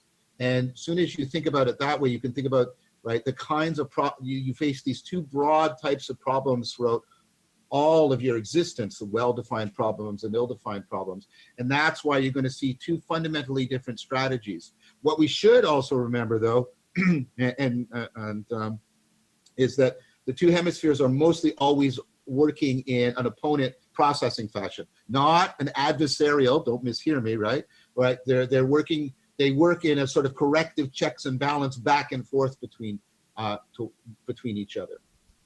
So I remember Jordan Peterson talked about this forever ago, and I've been wanting to find a clip about this because I mean, this could be completely wrong, completely off base, but I find like the known and unknown for the hemispheres to be compelling in the sense that, like, I always just feel like conservatives are dealing with the known and liberals are dealing with the unknown, and the liberals want to bring the unknown into the known, and conservatives just want to like maintain the known and take care of the known. And like, if society was completely composed of conservatives, then it would get really boring. But if society was completely composed of liberals, it would get really chaotic. And you need the opponent processing of conservatives and liberals in order to have a functioning society. So I'm surprised to find this from Vereki here, but you just never know what you're going to find when you go on tlc.net and click on videos. So I just wanted to sort of deepen the cognitive science, get a little bit more about, I think, how we can understand what the hemispheres are doing. I think that's very helpful. And your treatment in Awakening from the Meaning Crisis on problems, I found that section so helpful. Again, for me, that course has just been lights coming on for me. I'm 56 years old. I've lived a little bit of life, and sometimes now there are words for things that I've always sort of known. It's just, we waste college on the young, I suppose. I don't know. Yeah. I mean, it's. Thank you for saying that. I mean, part of what, and this is why, again, I want to do a dialogue and not just a theoretical criticism, because which we're in dialogue, we can together make new vocabulary, together craft a better theoretical grammar. That's why it's important. Okay.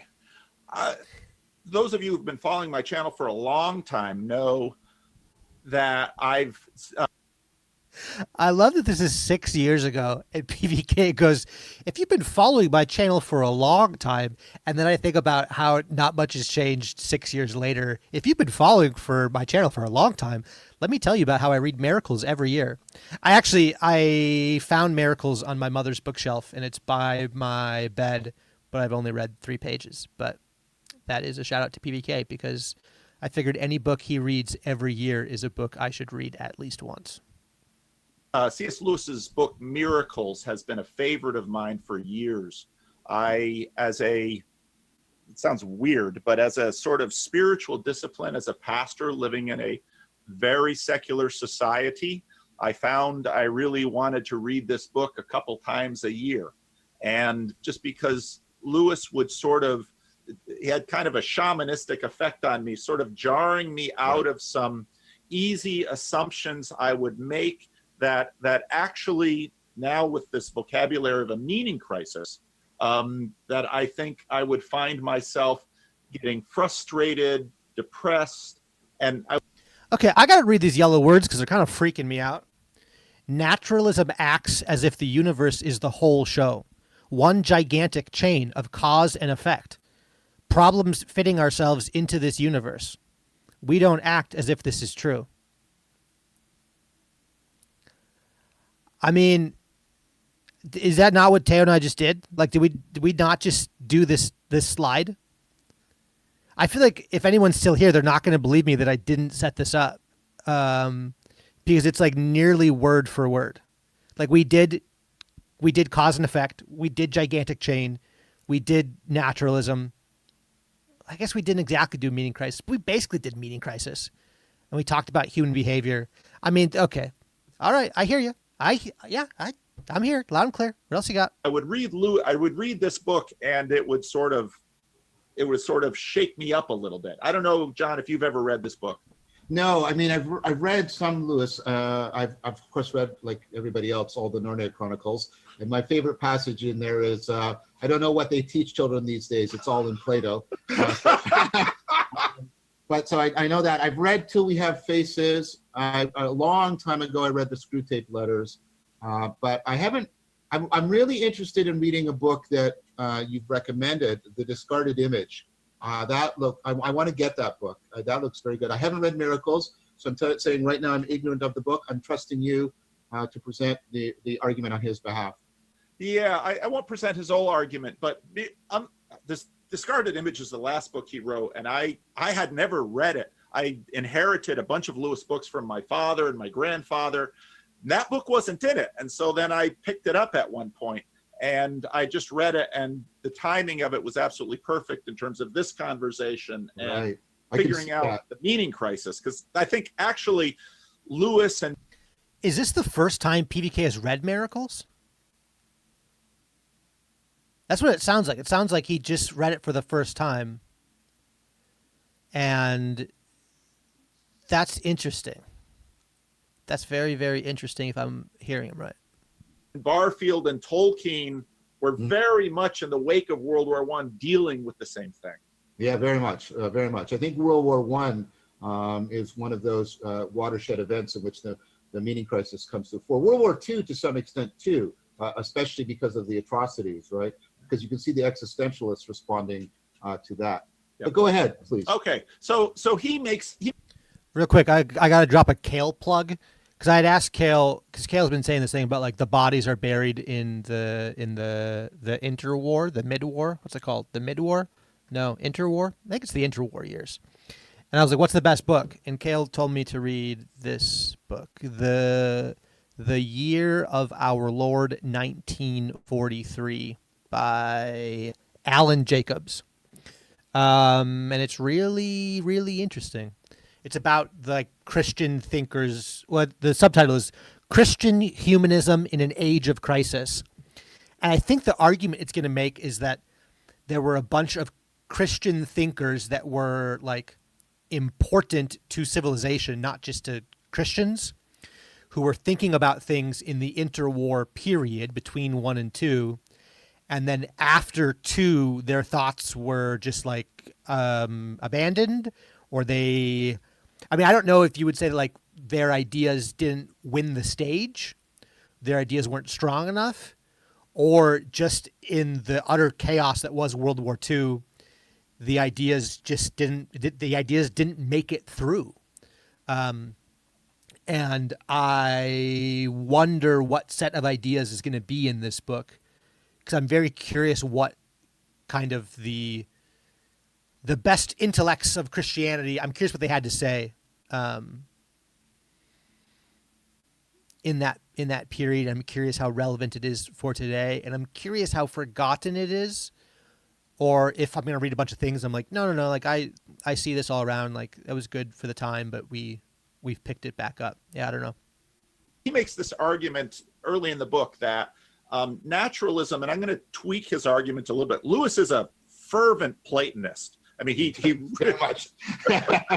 really is. Yeah, and I appreciate that. I appreciate that. But he makes this argument that if naturalism, and this is the kind of naturalism that he grew up in the Church of England in Belfast, and then as a young teenager he gave up his faith with the death of his mother and became an atheist.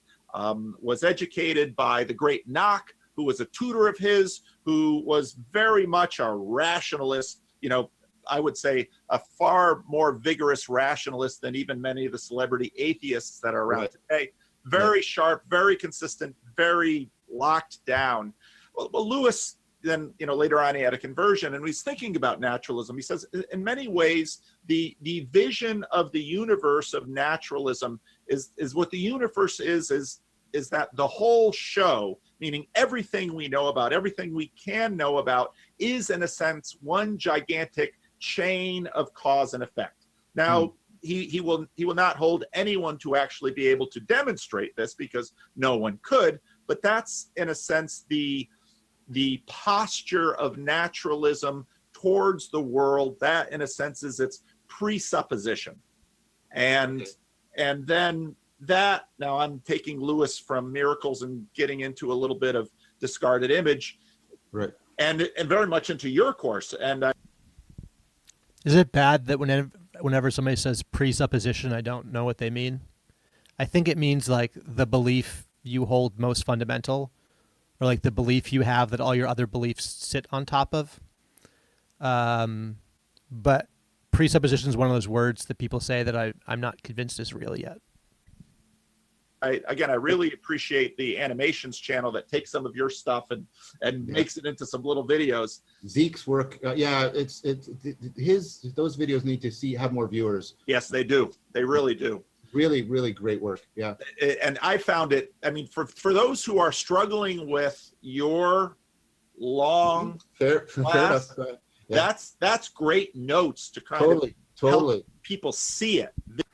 Okay, we gotta pause. We gotta go see these animations. PVK, shout out, because it's right here. It's right here in the description. Think Big Animation. 45.7K subscribers. Is this the same? Zeke Deg. Did this channel blow up because of the meaning crisis? Okay, 7 years ago.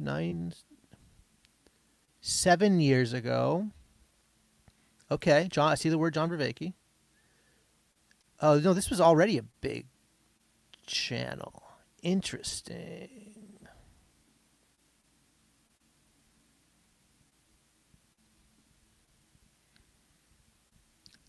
Yeah, loud shout out. At the top of the, what are we at? At the top of the hour and 42 minutes, at Shoulder Surf, which is Jeff, who came on earlier, was hanging out with Teo and I. He's got a whole C.S. Lewis project, and he's looking for people who have a favorite C.S. Lewis book to let him know, and then you can come on his channel at Shoulder Surf and talk about your favorite C.S. Lewis book with him. Also, Rob, Teo and I did a whole riff on it earlier. It was before you got here. So the title has been delivered. We're like the second postscript right now. We're almost at the end. Second postscript. I'm going to find a Vervaeke video from this channel that PVK linked. Some of the older videos from 9 years ago were still pretty big from this guy. Religious backlash towards Harry Potter, the Jungian shadow, 7 years ago. The Genius of Norm on Norm Macdonald. The Walking Dead. Oh, Zombies and Our Modern Crisis of Meaning, episode 1. How long is it? It doesn't tell me. Axial Revolution, Chaos, and Transformation. Oh, it's 11 minutes. Well, we'll watch part of it just because I like to... I like the idea that I'm never going to finish this PVK and Vervaeke video. So any chance to derail that, we're going to do that. Stop screen. Share screen. Think Big Animation. The Walking Dead in our, yeah. Oh, oh, oh.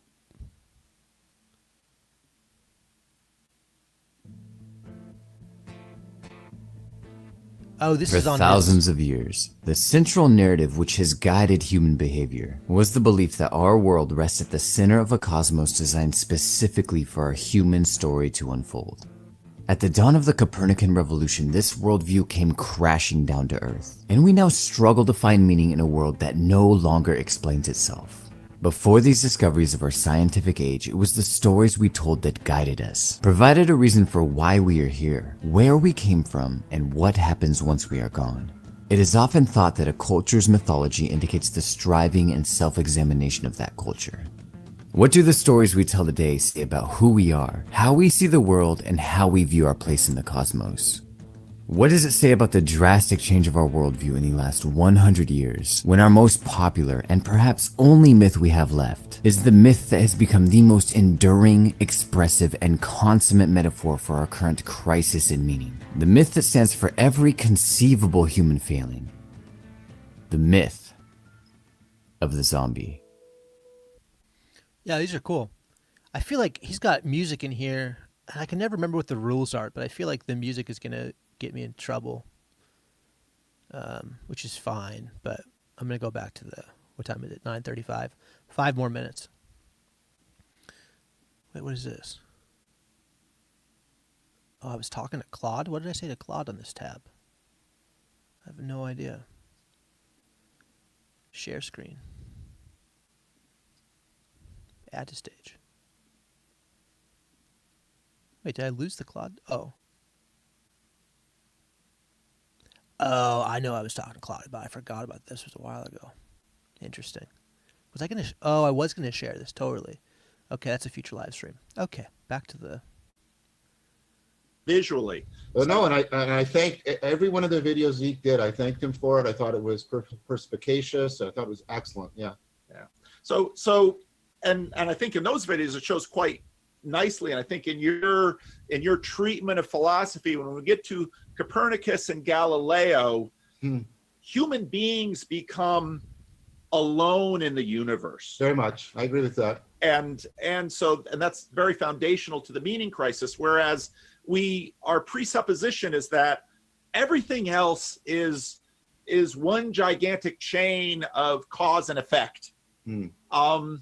Here we alone, in a sense, have autonomy and agency and will in this world. And then we have this terrifying suspicion, maybe we're just deluded to thinking we are the exception. And then suddenly we're in, I liken it to sort of being a victim of Lou Gehrig's disease, where you're trapped within your body.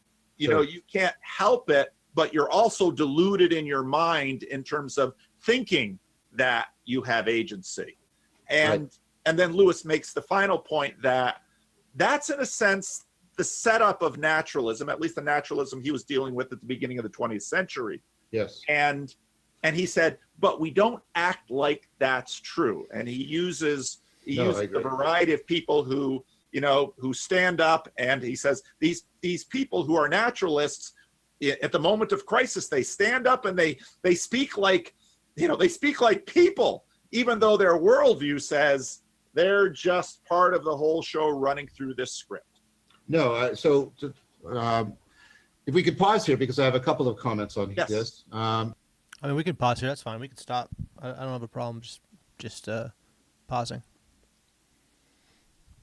So first of all, I think that the way you've linked what Lewis is saying to the problem I'm posing in the series, I think that's right. There's a sense in which we have this worldview in which we don't belong, insofar as we are meaning makers that act on purpose and have sort of qualitative experience of that meaning making and acting on purpose. I agree with all of that. What I would respond, I guess is a bit of a challenge, is the adequate. Okay, so it's really interesting, because in the early 1900s, naturalism was a whole thing, And we use the word materialism now, and I don't know how distinct materialism and naturalism are. My guess is that materialism grew out of naturalism as science got more and more powerful, but I don't know if that's accurate. But I was just thinking, like, it's interesting that, I mean, Vervaeke is a scientist, but he's certainly interested in going beyond naturalism via science. I don't know if that's fair. I guess I'll be curious to hear what he says. But even like Peterson and like Peterson bringing Jung back into the conversation at a time when civilization was dominated by Freud, like part of Jung's big project was to bridge science and religion. And maybe that is part of just the project of the age right now. Is like, can science and religion be bridged? I think it's very, very possible. Even though, I mean, I know a lot of friends I have, both on the internet and in real life, really view science as like a devil. And I get why, but I essentially think most of the problem comes down to cosmology. And maybe that's just because that's where I think everything starts, because it is where everything starts. Everything starts at the start. And if you get the start wrong, if you have poor cosmology, if you go, this is how it all started, but your start is wrong, then everything you build on top of a false start is kind of false, which is, that's sort of the parable of like building a house on sand, I guess. Yeah, the sand parable is a clearer way to say that. It's kind of wild how simple and clear parables are. Maybe I should start try to write parables. If I could learn to write a good parable, I could speak clearer. All right, 4 minutes. Of Lewis's representation of naturalism. And since nature is one of the things we are going to be trying to unpack, many people, I would include myself in this, see naturalism as including a lot more entities than sort of cause and effect or just material objects.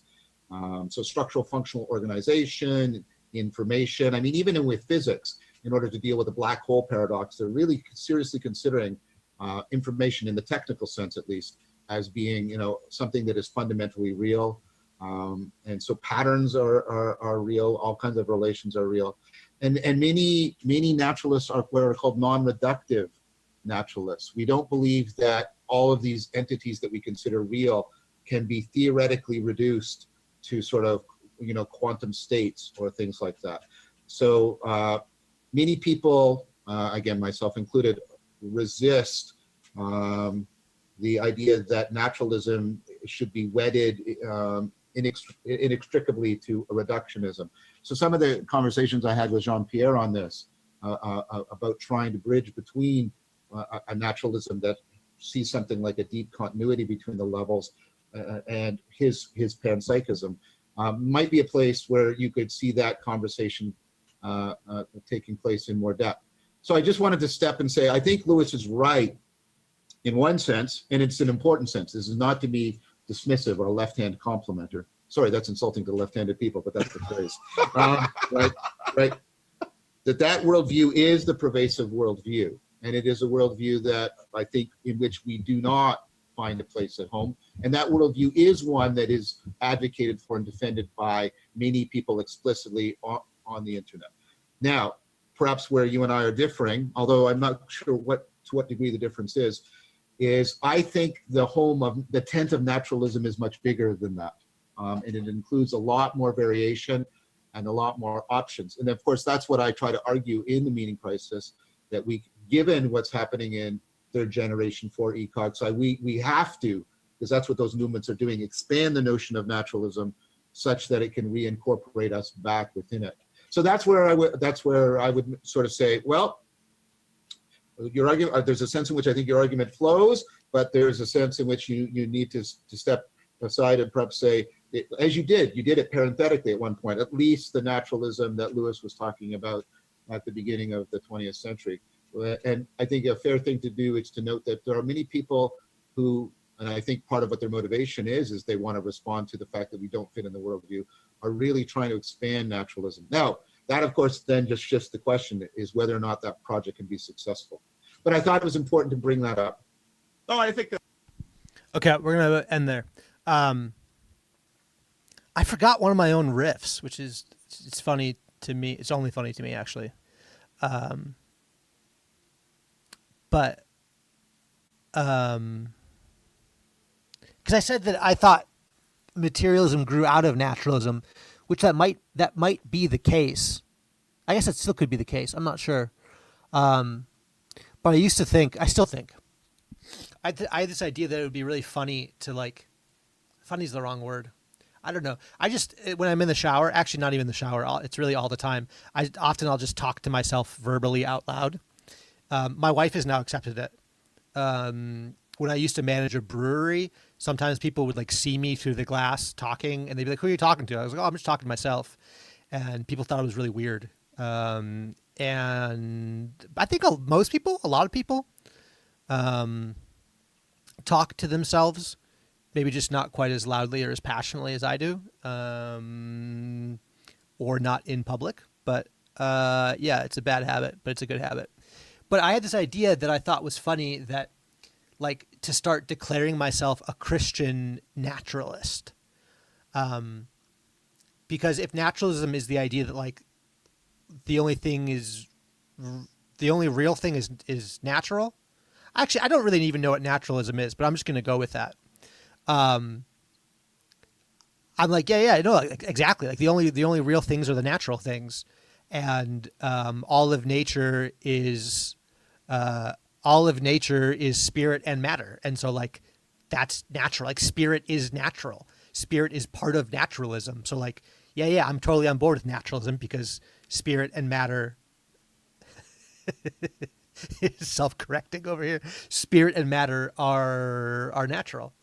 I think you could probably just like hijack naturalism that way. And maybe this is a teaser. Is this what Lewis is going to do with miracles? Oh, now I'm so curious. I'm excited to continue this. Also, I think my favorite part of these live streams is that at the very end, I play a small clip from this Vanderklay Vervaeke. Maybe I'll end with that. How many clips are we in? When did I start doing this? Did Grim and I watch it? I don't think Grim and I watched it. I think 1, 2, 3. I think this is the fourth. I think this is the fourth time I've watched clips from this Vanderklay Vervaeke video. Oh man, Branch is back.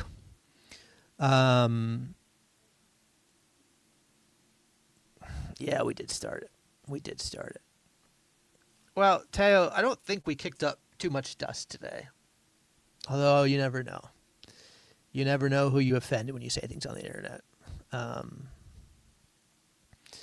But that's my final word. That's been more than enough words. This is goodbye. It's been fun. Thanks for being here.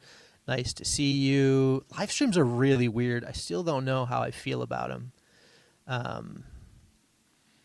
One of the reasons I started my channel is because Paul never did his series on miracles that he said he was gonna do. Did this? Love you too, Teo. Rob, I already told you. Okay, this is the second time I'm saying this. We made good on the title. It was from before you got here. So you know that. Okay, I can't end by getting troll triggered. Good work, Rob. You triggered me. Okay, back to Shoulder Surf. One of the reasons I started my channel is because Paul never did his series on miracles. Wait, Jeff, have you done a series on miracles? Because now I'm curious if you've gotten there. There's no way Lewis wrote miracles before he was 33. Did Lewis write miracles before he was 33? Oh. You know, funny, Rob, I was thinking the same thing. You know, you're walking the SK path. Before long, you're going to only bang one single drum.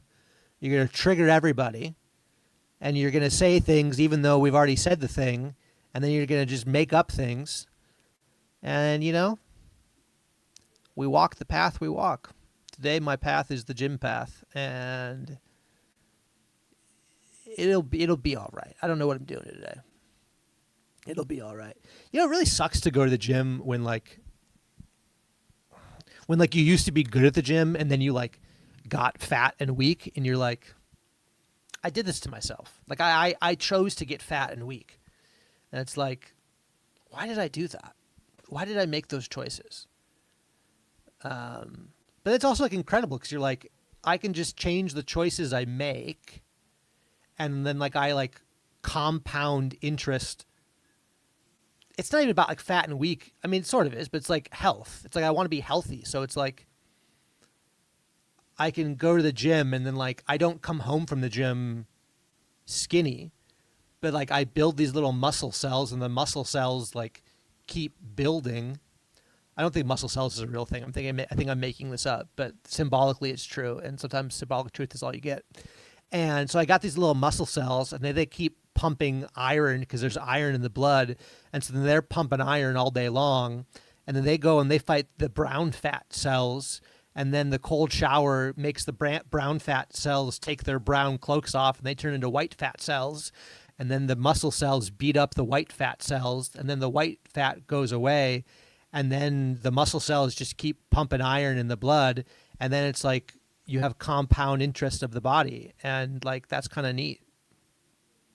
You know, I get why Chris Howard just comes on and talks to himself. Especially like if I was to close this chat, if I couldn't see the chat right now, I mean, I hate to say it, but it would be a sort of like deeply narcissistic pleasure to like come onto a screen, know people are watching, completely ignore them, talk to yourself, just let yourself talk, follow your thoughts around, and just be like, yeah, watch me talk to myself. I don't know why that's deeply pleasurable. I think it's probably attached to like, wow, there are people listening to my thoughts. And then you go like, wow, my thoughts are the important thoughts. But then if you were to look at the chat, you would realize that no one's actually listening to you. They're just like, it really is just like, oh, there's a space to hang out. And we got to deal with this guy talking. But like, we've learned how to tune out human beings because all we do in reality is tune out human beings.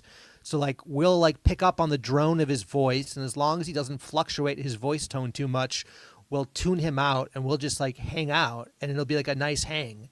And then at some point the waiter's going to come and be like, excuse me, the live stream is over. Have you paid your bill? You need to leave and go somewhere else. And then we'll just be like poofed out of here. And then life just goes on.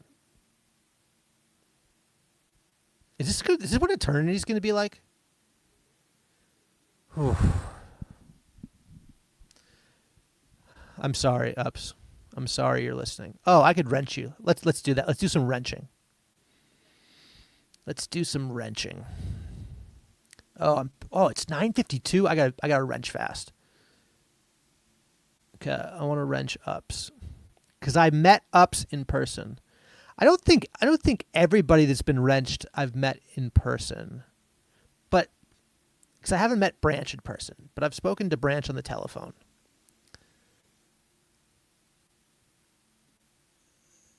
Stopped listening after white fats got destroyed. It's 50-50, Ethan. Walkie-talkies, Roger, beep, chirp. William, I keep hearing about that.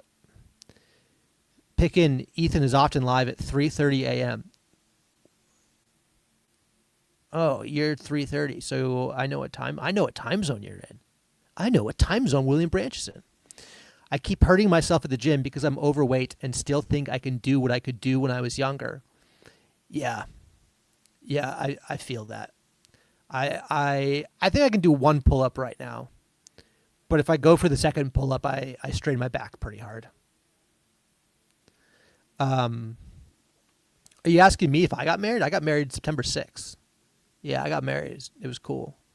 There was a hawk circling the ceremony, and a buddy of mine was telling me that, like, I don't know, in Christian myths, that hawks circle at times of change, and so he was like tweaking out because there was this hawk. We did this thing that was actually really cool. I would recommend everyone does it, where we had like an old rotary telephone, and people could walk up and like leave a message on the rotary telephone. And then you get the digital version, but you can also get a vinyl. So we have a vinyl that we can play.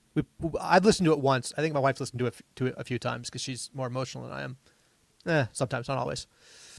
And then you can like hear the day proceed, and then by the time it gets like to the night, the messages are just they're just pure chaos. Gym buds, yeah, for sure. Gym TLC, here we go. But it's like it's what do you call it? It's like it's not the real gym TLC because there's already like a real gym TLC where there's TLC bros in like tank tops with muscles. So it's like fat gym TLC. Although I don't think Teo's fat. I think Teo's skinny. So it's just weak gym TLC or like there we go, pseudo gym. Yeah. Sure, we'll do pseudo, but it's not pseudo because it's not fake or it's not false. It's like it's very real. The things I'm yeah, it's very real. Teo got skinny and weak. Oh, skinny and weak. Yeah, I got fat and weak. You got skinny and weak. Yeah. What up, Pickin'?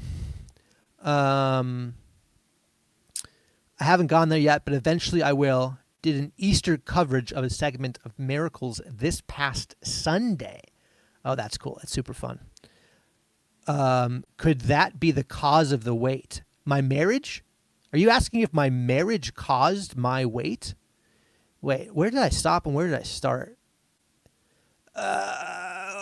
Don't get too old before you do it. Flex or wheelchair. Yeah, no, we're working on it. We're gonna get there.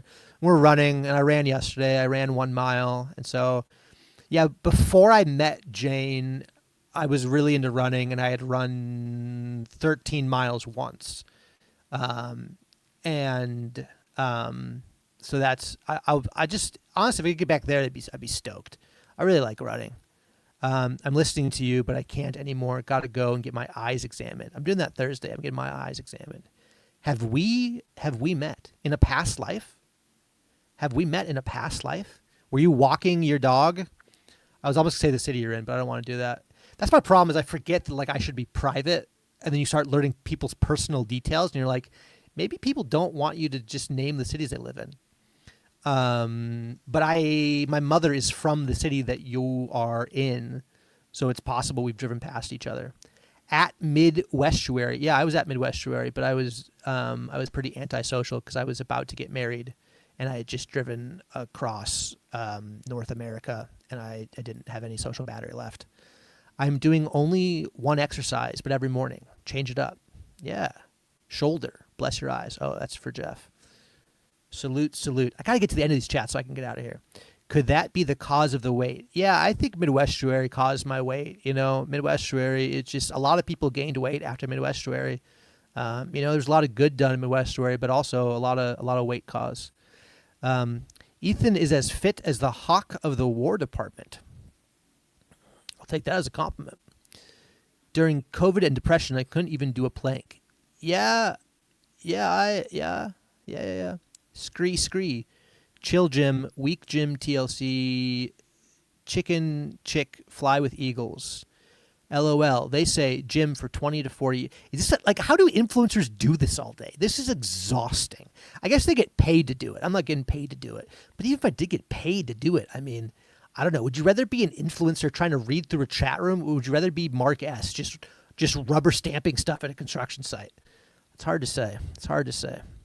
I've had Thunderbirds fly 50 feet over. Oh, we're doing the Department of War thing. I missed football today because the missus wanted a chat. Okay, but when you say missus, did you put a ring on it? Because last I heard there wasn't a ring on it. If you're dropping missus, that's serious business. Wanted a chat that lasted 2 hours. Women do want you to get fat. Deta woke. Stay woke. Sup, fellas. No, Paul Allen, I did not get fat because of my marriage.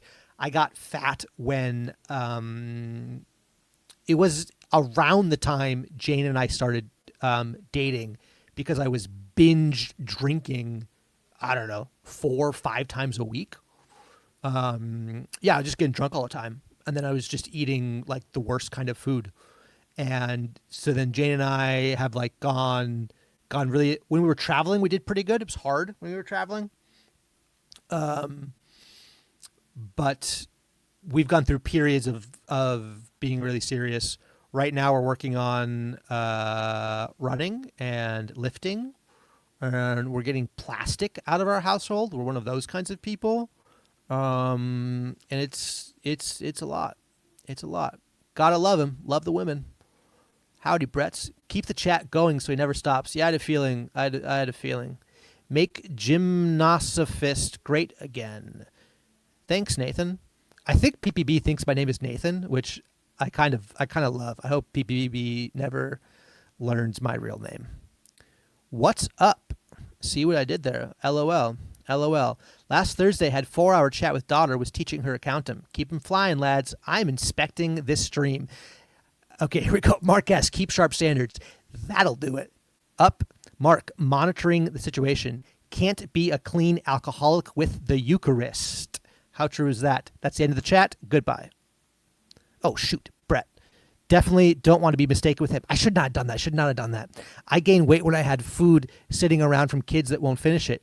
Ethan. Sorry. Real wine or go home. End stream, end stream, end stream, end stream, end stream.